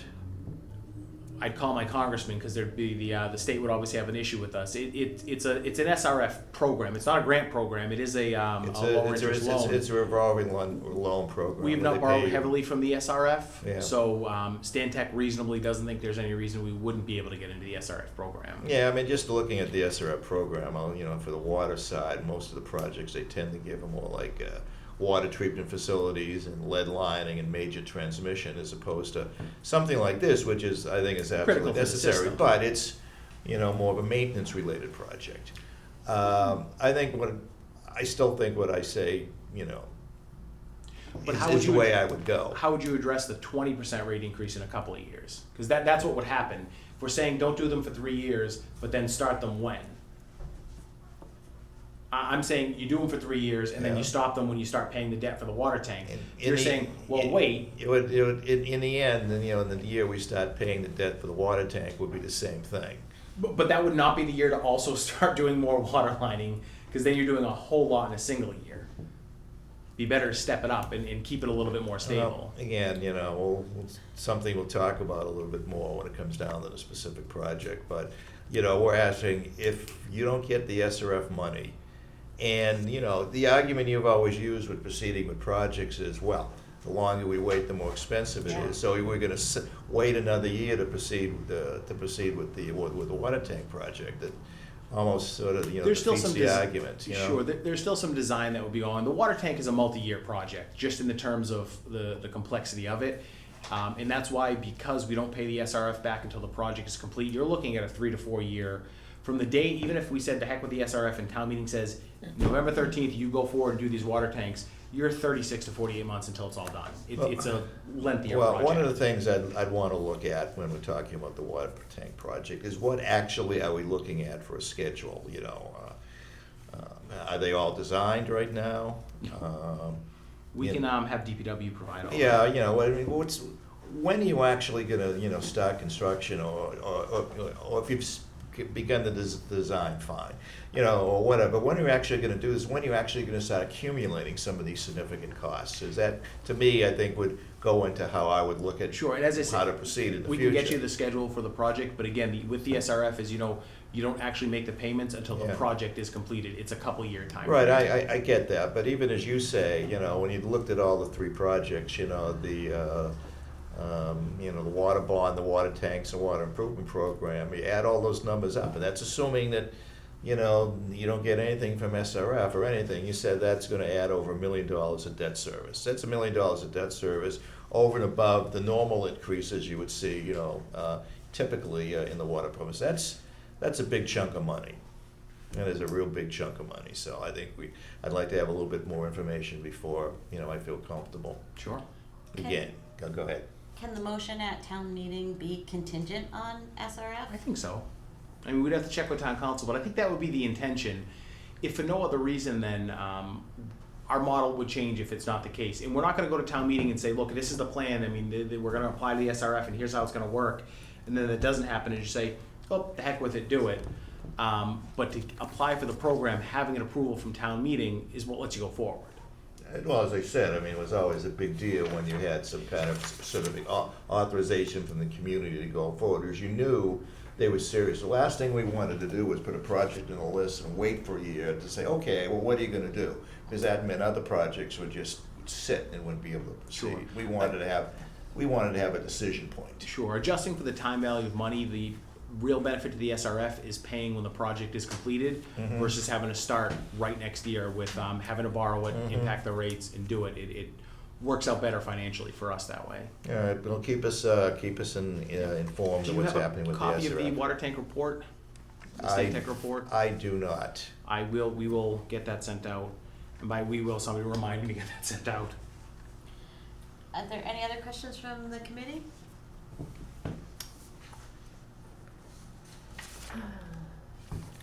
I just, I keep thinking about stopping the water, the lining of the pipes. And I'm just, is there any way that we could do at least some of the lining? I just hate to see it stop. We've done so No, good. I agree, and that's why I think the amount that we're doing in a given year was based on that 10-year project. It would be easier to say, let's stick to that, except when we need to pause for a period of time, and then pick it right back up. Whether we I'm do, afraid we won't pick it up. That's what I'm. you are concerned not about. going to stop We're- hearing from me tonight- about. Tonight. I'm bringing my coupon to town meeting, the picture of the water pipe, like, Okay. that's not gonna stop. The only reason, I mean, listen, unless the selectmen say they don't have a problem jacking up the rates in one given year, part of it's that we would be doing a lot of work with the water tanks, and it would be better to focus on that. So if we projected a 10-year period to completely line our pipes, which was a good aggressive plan that we're moving on, if we have to pause it for 3 years, and you say, well, in 14 years, we got all of our pipes lined, and we fixed the water tanks, that from an infrastructure standpoint is still a very good, solid plan. I agree with you that I don't wanna say, well, we paused it, why would we bring it back? But I will be at town meeting with the coupon showing everyone this is why we need to continue to do it. Okay, it bothers me that we're sitting here and we're talking about so much debt and incurring so much debt. And yet I know the value of doing some of these things, but I just, I'm afraid that all of the new debt we're talking about, and we pause something that's old and isn't as sparkly and wonderful new idea that we've had, that I'm afraid that won't get picked up We'll again. fall behind. You know, I mean, one of the things we can do as we get a little bit closer with the SRF is we can look at what the payment schedule would be and what the actual impact on rates would be and how much other borrowing would need to go into the water fund at the time to try to give an analysis. $14.5 million, if we do it over 20 or 30 years, the amount, you might be able to slow down the water lining project for a couple of years. I mean, we're always gonna probably do our 10-year MWRA loan, because that's zero interest. Yeah. So again, the value of the money makes sense for us. We can certainly look at that, because I agree with you. We're taking on debt, we're doing a lot of capital projects. Just about everything we're doing is still replacing and repairing existing systems. Yeah. We're almost at the cusp of being at a point where we could have those nice battles, but what new shiny thing do we want? We're not quite there yet, and I agree with you that let's focus on making sure we're continuing to fix existing things. This year's capital outlay plan is heavy. It's a 60-year-old water tank and an 80-year-old water tank, and it's a 70-year-old pool and a 40-year-old traffic system. There are towns that get to have the nice discussions over not just CPA, but we're building brand new fields, or we're building new buildings to add, and we're still mostly just replacing existing junk, not junk. I but- just have to say that and this doesn't even include stuff for at the schools, and so I am we need to be cautious, and is I guess where we're going, and I think that we really have to take a look at this and see the projections. I mean, the economy goes up, it goes down, and you don't know when we finish doing all of this talk where the economy's going to be. Right. And it scares me a little bit. Well, again, I still go back to the 2017 school study that we did, the one that we used to justify the middle school, and it said that, the elementary schools really kept up well, beautifully as a matter of fact. Yeah. But normal requirements over the 20-year period are upwards of $45 million. Yeah. Just normal stuff you have to do to maintain a building. So we got to think about that too. I personally think I'm I'm nervous about the amount of debt too, and I'm nervous about this plan, but that doesn't mean I think it's a bad idea. No, I just don't think I- we have enough data yet to say yes. Yeah. And part of what I would need before I would be comfortable voting yes would be to know what the free cash number is, to have had conversations about how can we use that free cash to increase our reserves, to put ourselves in better positions for our operating budget, to have started to look at, made some guesstimates of how much we might need for the operating budget for the next couple of years, and kind of done some, I know it's just projections, it's not budgeting, Sure. but just projections Get an and idea. conversations. Even look at free cash and say, okay, if we needed $1 million in the fall, in the spring for the budget, is it available? Is $2 million available? We're closer to getting, we'll probably have the earliest free cash number in history. We're just 2 weeks from that. Right, no, I'm not saying we'll get that we there. need it now, but I'm just saying that before Sure. I could feel comfortable as a FinCom member voting yes on this debt plan, I think that conversation needs to be Absolutely. had. And I just wanna lay it out there, that if that conversation hasn't happened yet, then I'm much more comfortable just voting no Sure. on all of Yeah. it. Yep. I think we'll Yeah. have a free cash number so we can have that conversation Yeah. well ahead of time where we Yeah. normally wouldn't be. Yeah, and again, a lot of it for me in the water projects is what's the timing of the projects and when actually are you gonna be spending any money? Sure. If you're into design, it takes a while to do, so how much money are you really gonna be spending in FY '25? So maybe the discussion I'm having is maybe you can go ahead with the lining this year, but maybe next year is when you should start the legs. That's one thing that That's we sort of wanna what talk we're- about, what we're okay? thinking. I'll get the Stantec report out to everyone, and you and I can sit with Mark and And Stantec come up can with go a- through Yeah, what the actual timeline is. yeah, good, okay. Kelly, did you have a question? So I just wanted to say one thing. All of these projects are good projects and all things we should do, or else we wouldn't talk about them, right? I mean, everything we're talking about here is extraordinarily important. Where I'm feeling right now, and I do think we need more information, and I agree with Maya. We were ready to fall off a cliff budgetary-wise this year until we realized that we had a whole bunch of free cash to help supplement our budget, right? Mm-hmm. That was due to many factors which are great, which worked out for us. The economy is going to progress through a normal economic cycle where we're going to be on a downturn, right? We're going to be on a downturn for 1 or 2 years.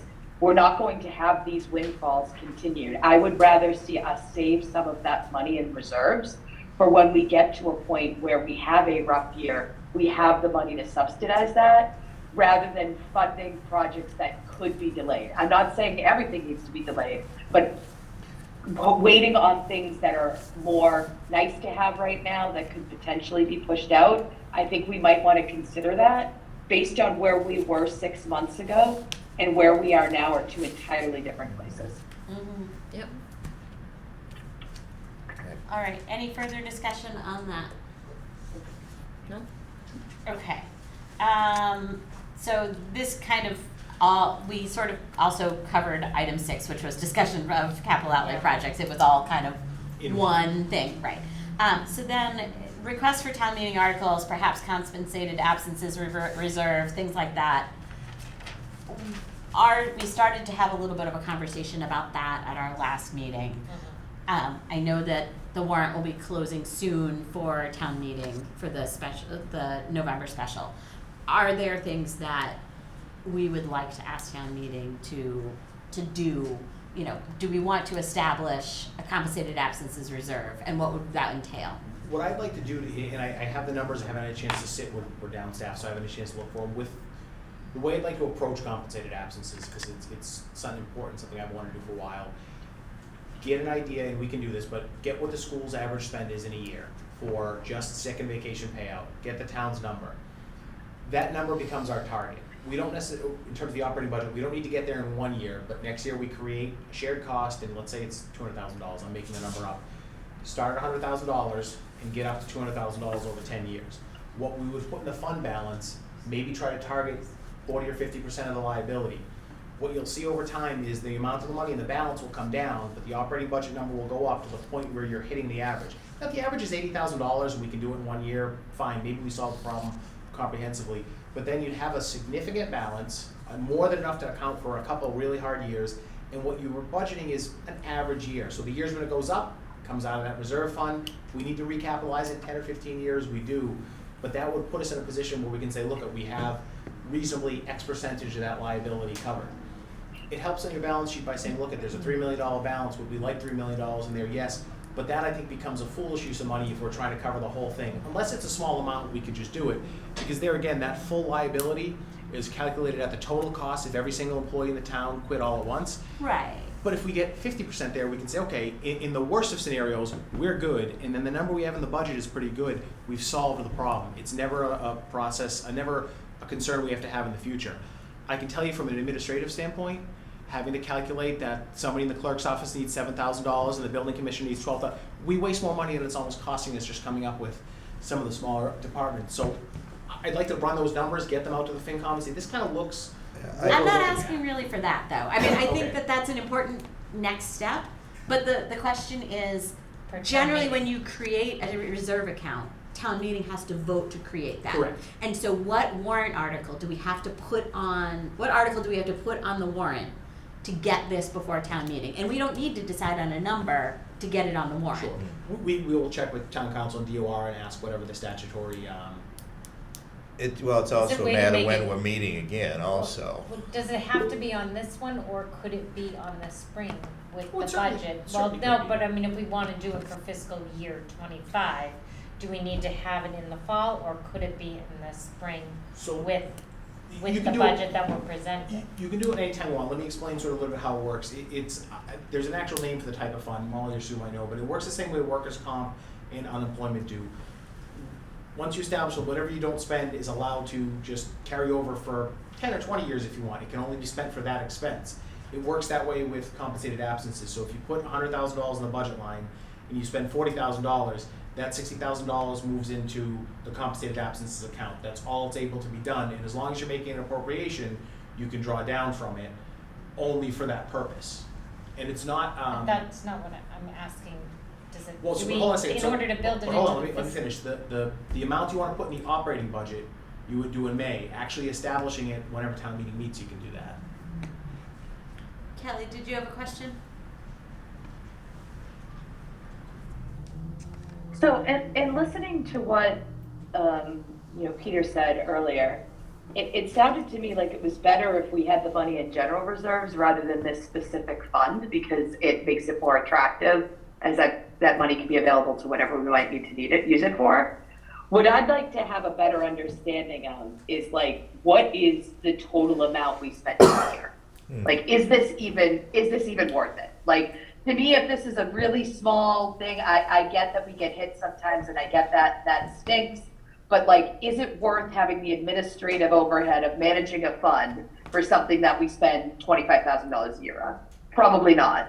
And Peter even said that it's better to have it in the general reserve fund for our credit rating. So I wonder if this, is it the size of special education, or is it 10% of that? I think we need to know that before we decide whether or not to go on this direction. Yeah, so a couple things. We can get those numbers together for everyone. It's a clearly called out point on every audit and on your credit rating agency. So it is different from some of the other items we may want to establish that are just our functionality and flexibility. It is a very specific liability on your balance sheet that you can solve.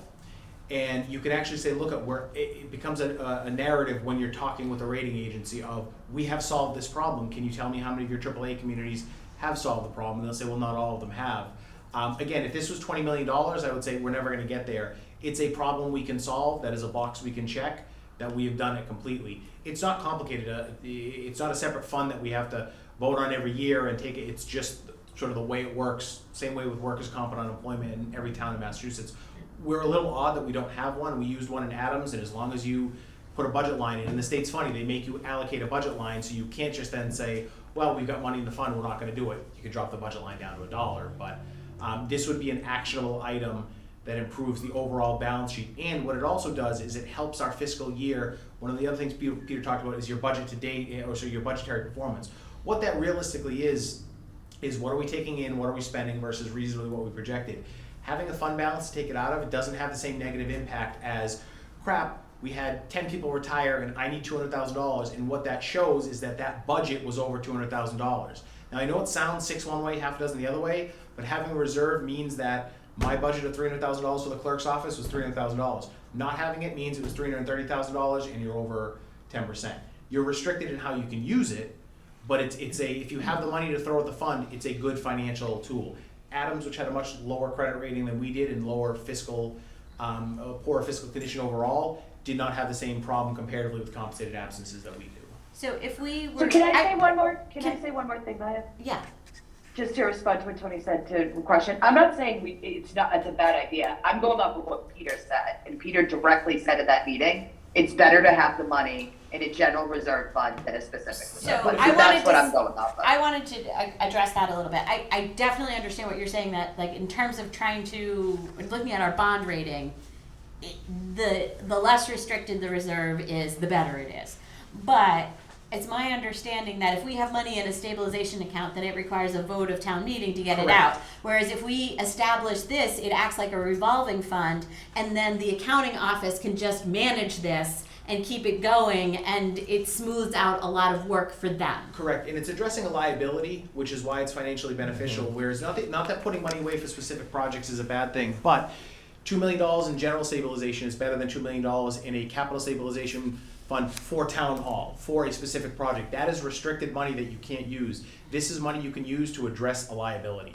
That we know we're going to have every year. We don't know the level of it. Correct. We have to get the numbers, but it's a recurring liability. And again, even if you work for a nonprofit and you look at the 990 or their audit, somewhere on there you usually see what the liability for compensated absences is. So it's one of the rare areas where we're very much comparable to the private sector, where, well, what's your liability if I call it the walk out the door liability. So it's different than if we said, well, a facility reserve, we talked about that, or utilities reserve. That's not a bad idea.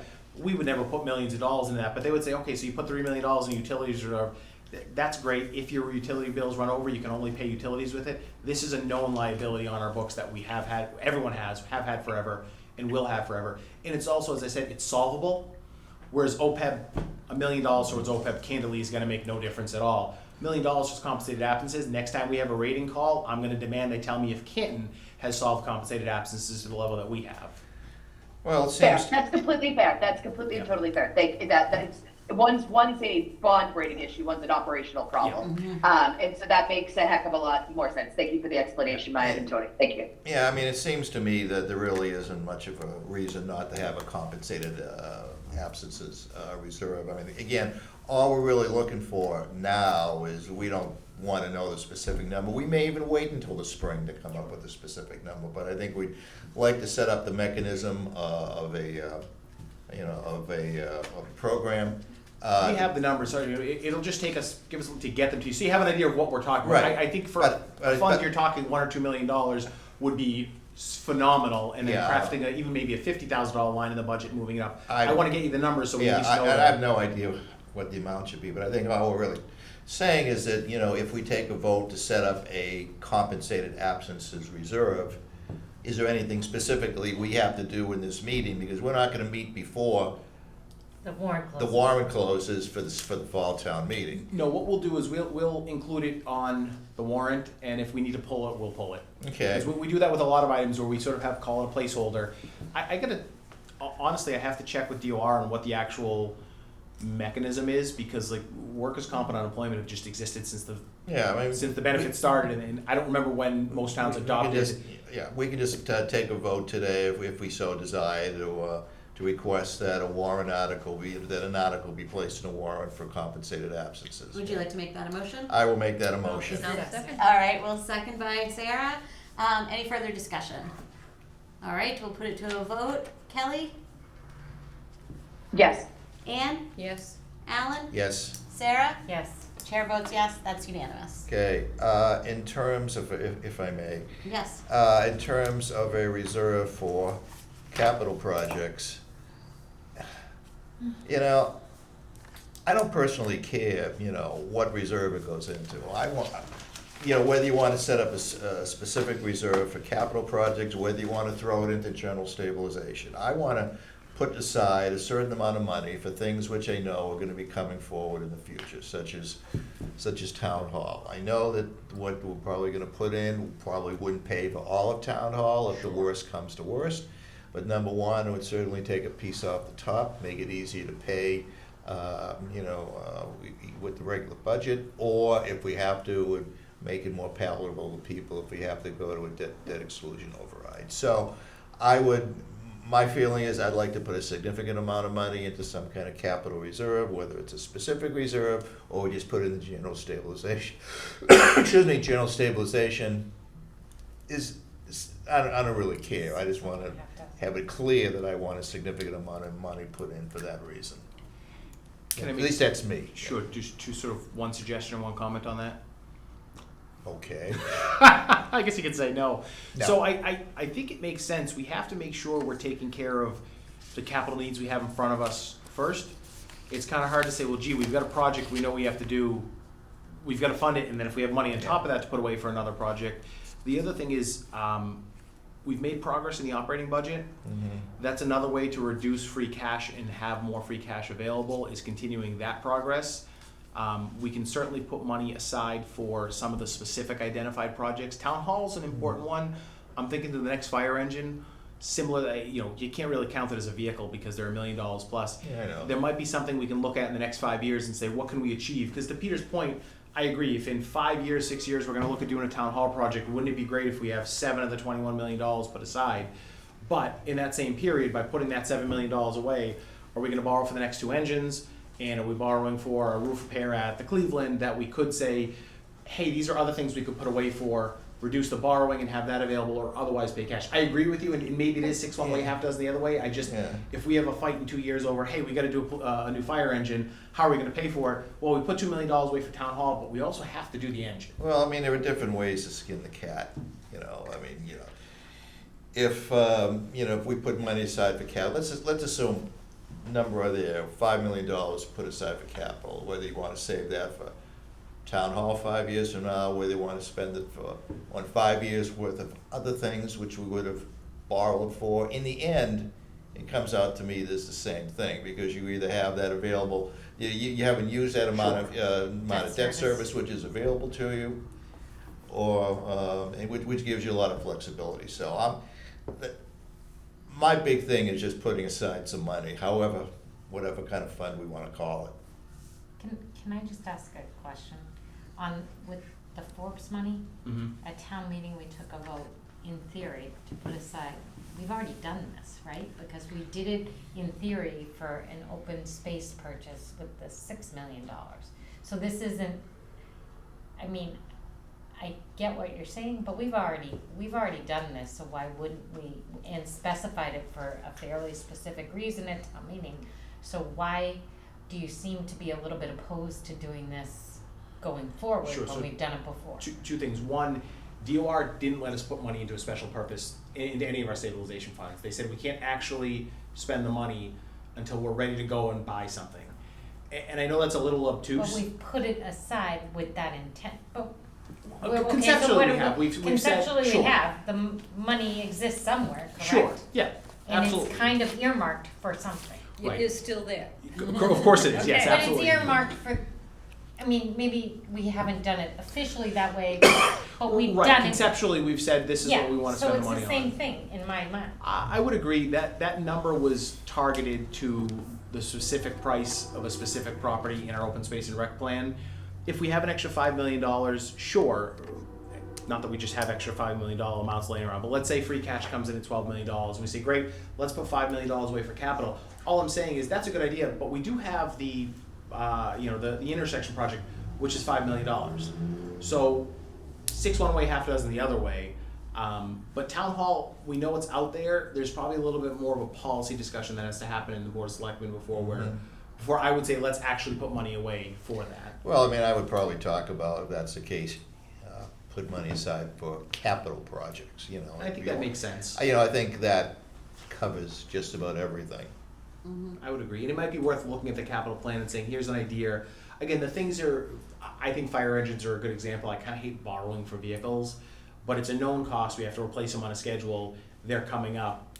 to me, and they're significant capital projects, we'd never be able to, if we can work a fire engine into the operating budget, we don't have any problems. Never be able to do that. So that might be something that we could say, you know what, let's put it away for the next 2 fire engines, so we don't have to borrow for something that we normally borrow for, but it's a vehicle.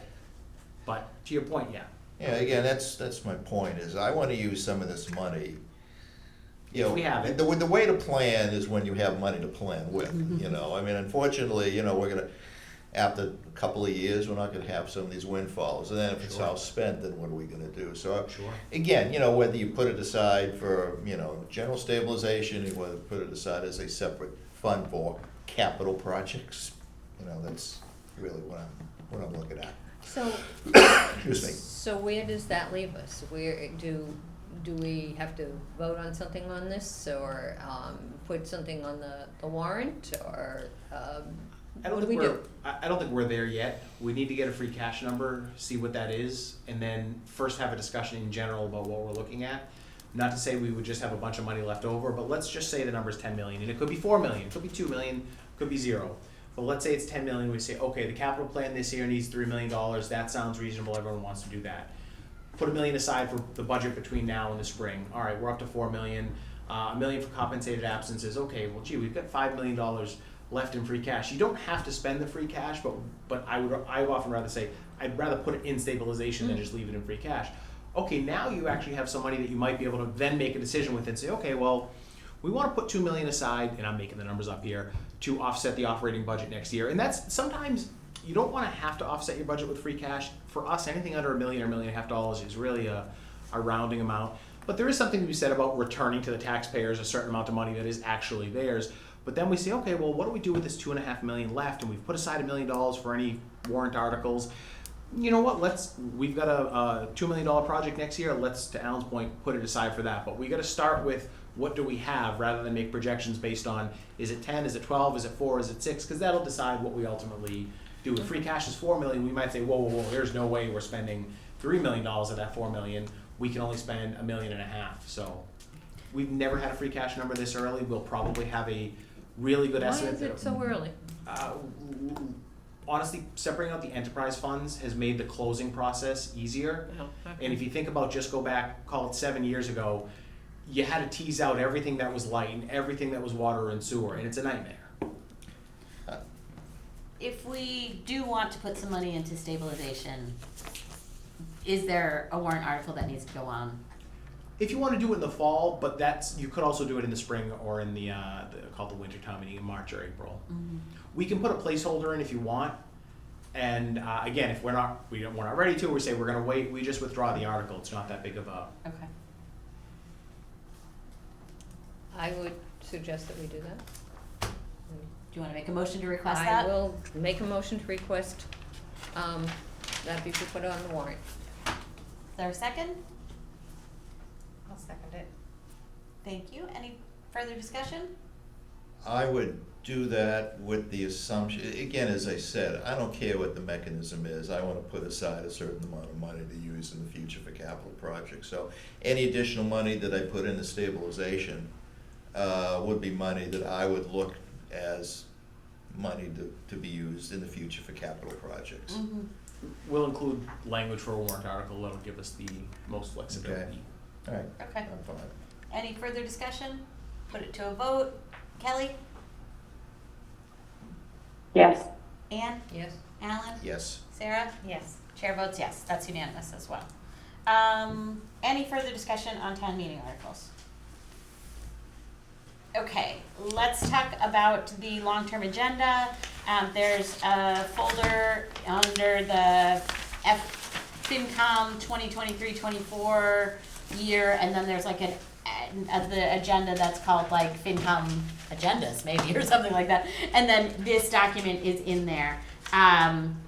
So the one question I realized we didn't establish was a starting time for meetings. Does 6 p.m. work for everyone? Works for me. Sure. For me? Okay, so we'll stick with 6 p.m. for all of these meetings as our default. Yeah. For things like town meeting, the FinCom meeting that we have right before town meeting and things like that, we may change our mind about what time we start. Right. But our default will be 6 p.m. I just wanted everybody to kind of take another opportunity to review this. If you have something that you know you want to talk about, let's find a good time in the year to do it. I did wonder whether we want to have, based on our conversation with Peter Fraser today, if we want to have more of a conversation about OPEB sometime during this year. But it doesn't have to be, that certainly doesn't have to happen before fall town meeting. Yeah, Um, I would probably, it's a matter of whether we wanna put more money into OPEB, I Right. guess. Yeah. Yeah, but The November 16th seems like a fairly light evening. Except it's 3 days after town meeting. yeah. Would it be Yeah. helpful if we haven't done an OPEB presentation in a couple of years?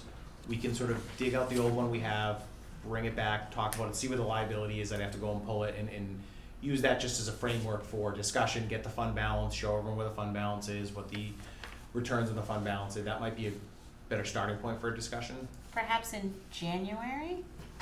I always love talking about OPEB. Okay, Is Let's that do reasonable to do OPEB. when we meet with the facilities department? I think so. yeah, Okay. okay. I think I just proposed January because it gives us an opportunity to talk about it before we get too far into the budget so if we do wanna make some adjustments. Okay, Okay, so I'll add OPEB discussion there. Is that Um, reasonable for your group? okay, As long as The- everybody the- understands what I'm saying yes to. the meeting we're having on November 2nd, if that's the day we have to meet, that's the day we have to meet, but does anybody have any flexibility to make it on another day? Perhaps?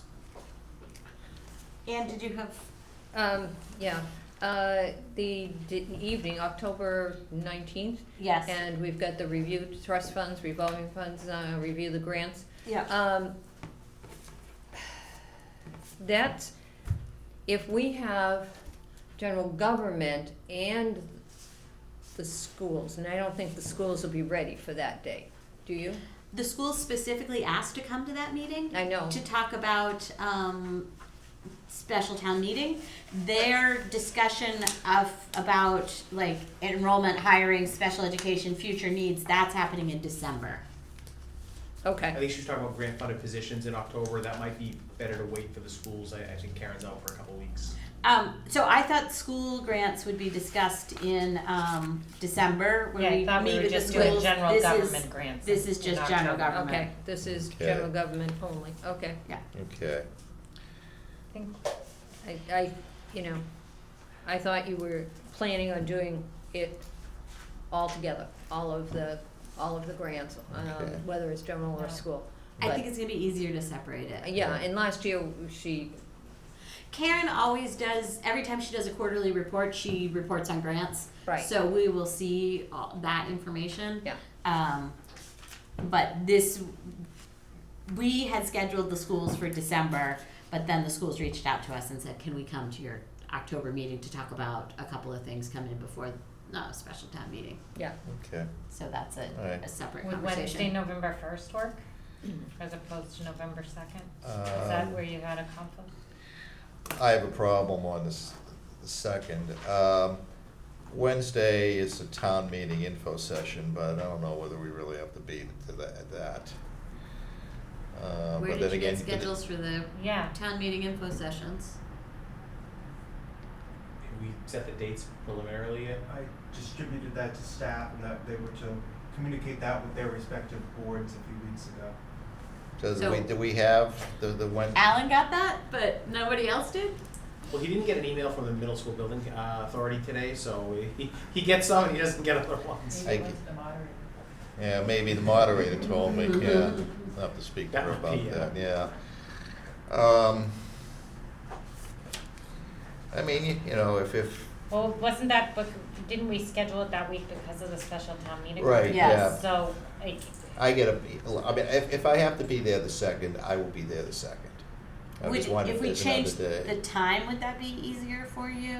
Well, change, later, that would, but, I mean, probably not, I mean, I'm flexible about when they meet. I could even do like October 30th. I won't. Okay, we That'll can't be- do that. If you wanna meet Halloween. Some of us may be in costume. That It's makes a it scary worthwhile, night let's go anyway. for Halloween. Yeah, works for me.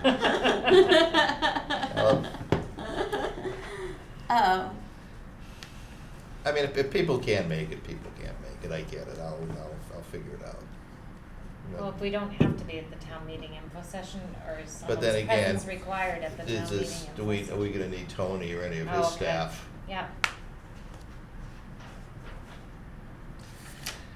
And I don't think we wanted to push that any later because we're No. preparing the pink sheets and they need to go out and Yeah. all of that kind of stuff, so. Can you do like an earlier meeting that day?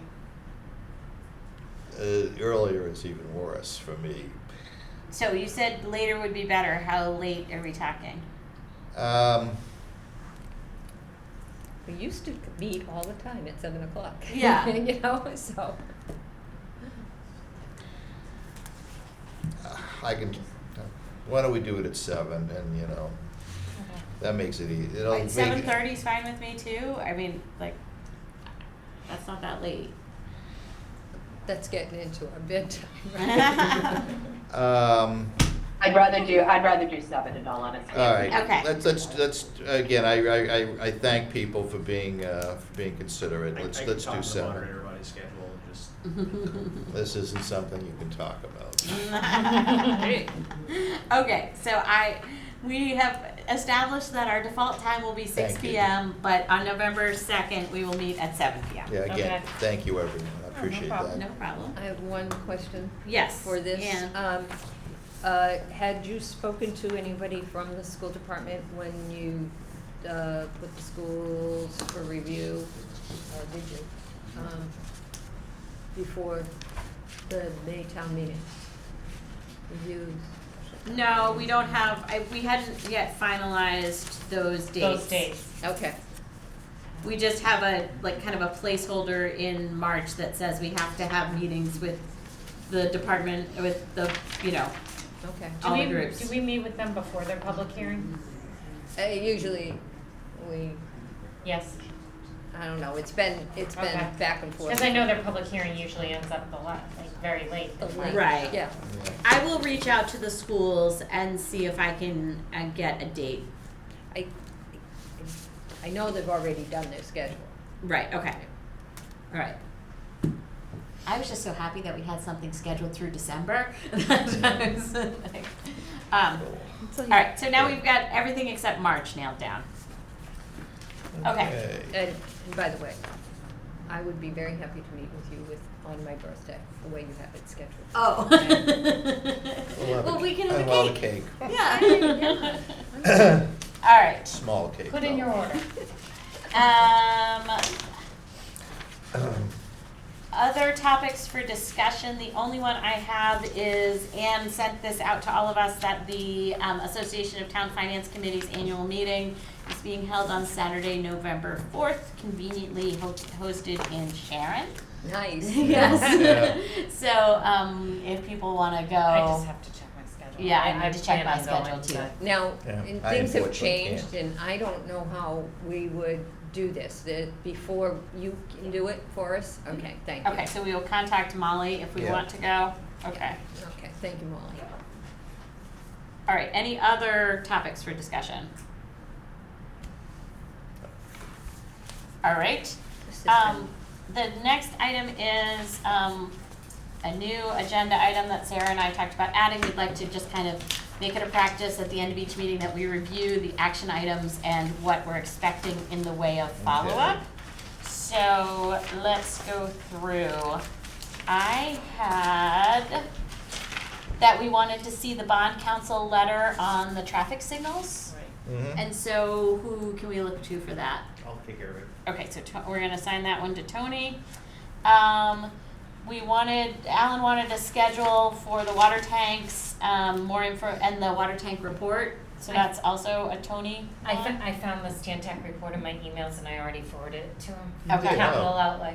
Okay, cool, thank So you. that one's done, other than the other. But the schedule, okay, Okay, all right, we'll take that part out. give me a call, we could set something up with Mark. Right, we asked if the town meeting motion can be made contingent on the SRF, so that's also a Tony, I think. We're giving you all sorts of action items. Well, it's all me, but I don't actually do any of it. Yeah. I was just looking at those 5 people. Everybody Yeah. else is Yeah. feverishly writing. Yeah. We wanted to figure out what we have to have before town meeting to establish the revolving calendar, reserve account, or whatever it is for compensated absences. And we wanted to make sure that there's something on the warrant for stabilization, adding more money.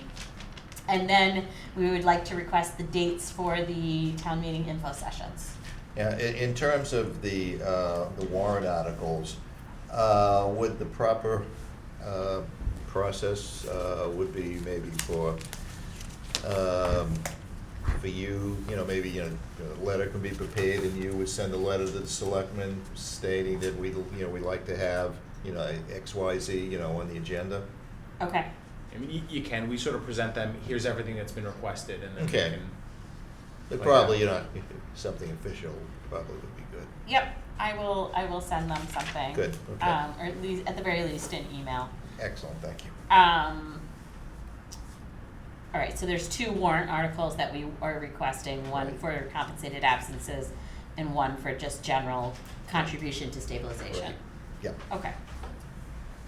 Any other action items that I missed? Did you just put the OPEB, to revisit the OPEB liability for the presentation going forward? We said January, right? Yeah, we January. picked, I added Okay, it I to just, the. it's in our list, I just wanted to. No, that's a good point. So I guess the other action item is that I have to take these scribbles and put them on that Google Doc, but I will do that. Okay. Okay, I will add that to my update long-term agenda. Google Doc is also on me. But we should follow up on the OPEB presentation as it gets closer. Yep. All right, any other items?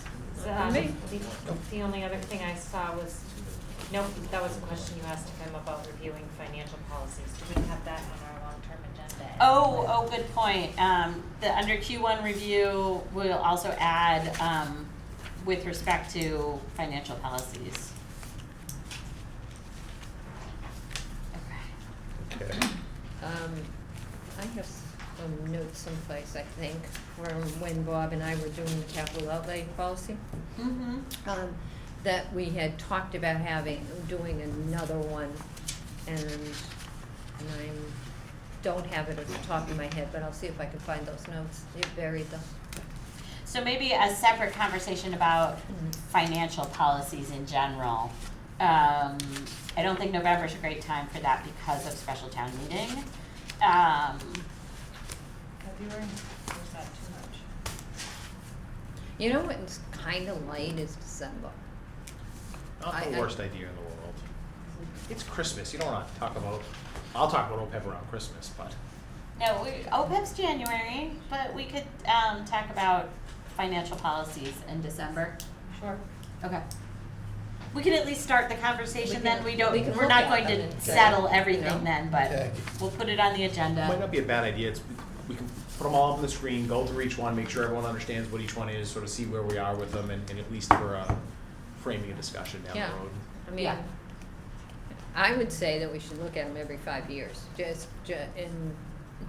for changes in the way the state does things and everything else that we should be doing that. There's still some references to statute in there that David Hajar dug out, because I think there's a line that says like statutory reference, and he went and found every single statutory reference. Yep, that's great. Yeah. Yep. All right. If nothing else, I'll entertain a motion to adjourn. So moved. Is there a Second. second? And second by Ann. All right, poll. Kelly. Absolutely. Ann. Yes. Alan. Yes. Sarah. Yes. Chair votes yes, we are adjourned. Thank you. Thank you. Good.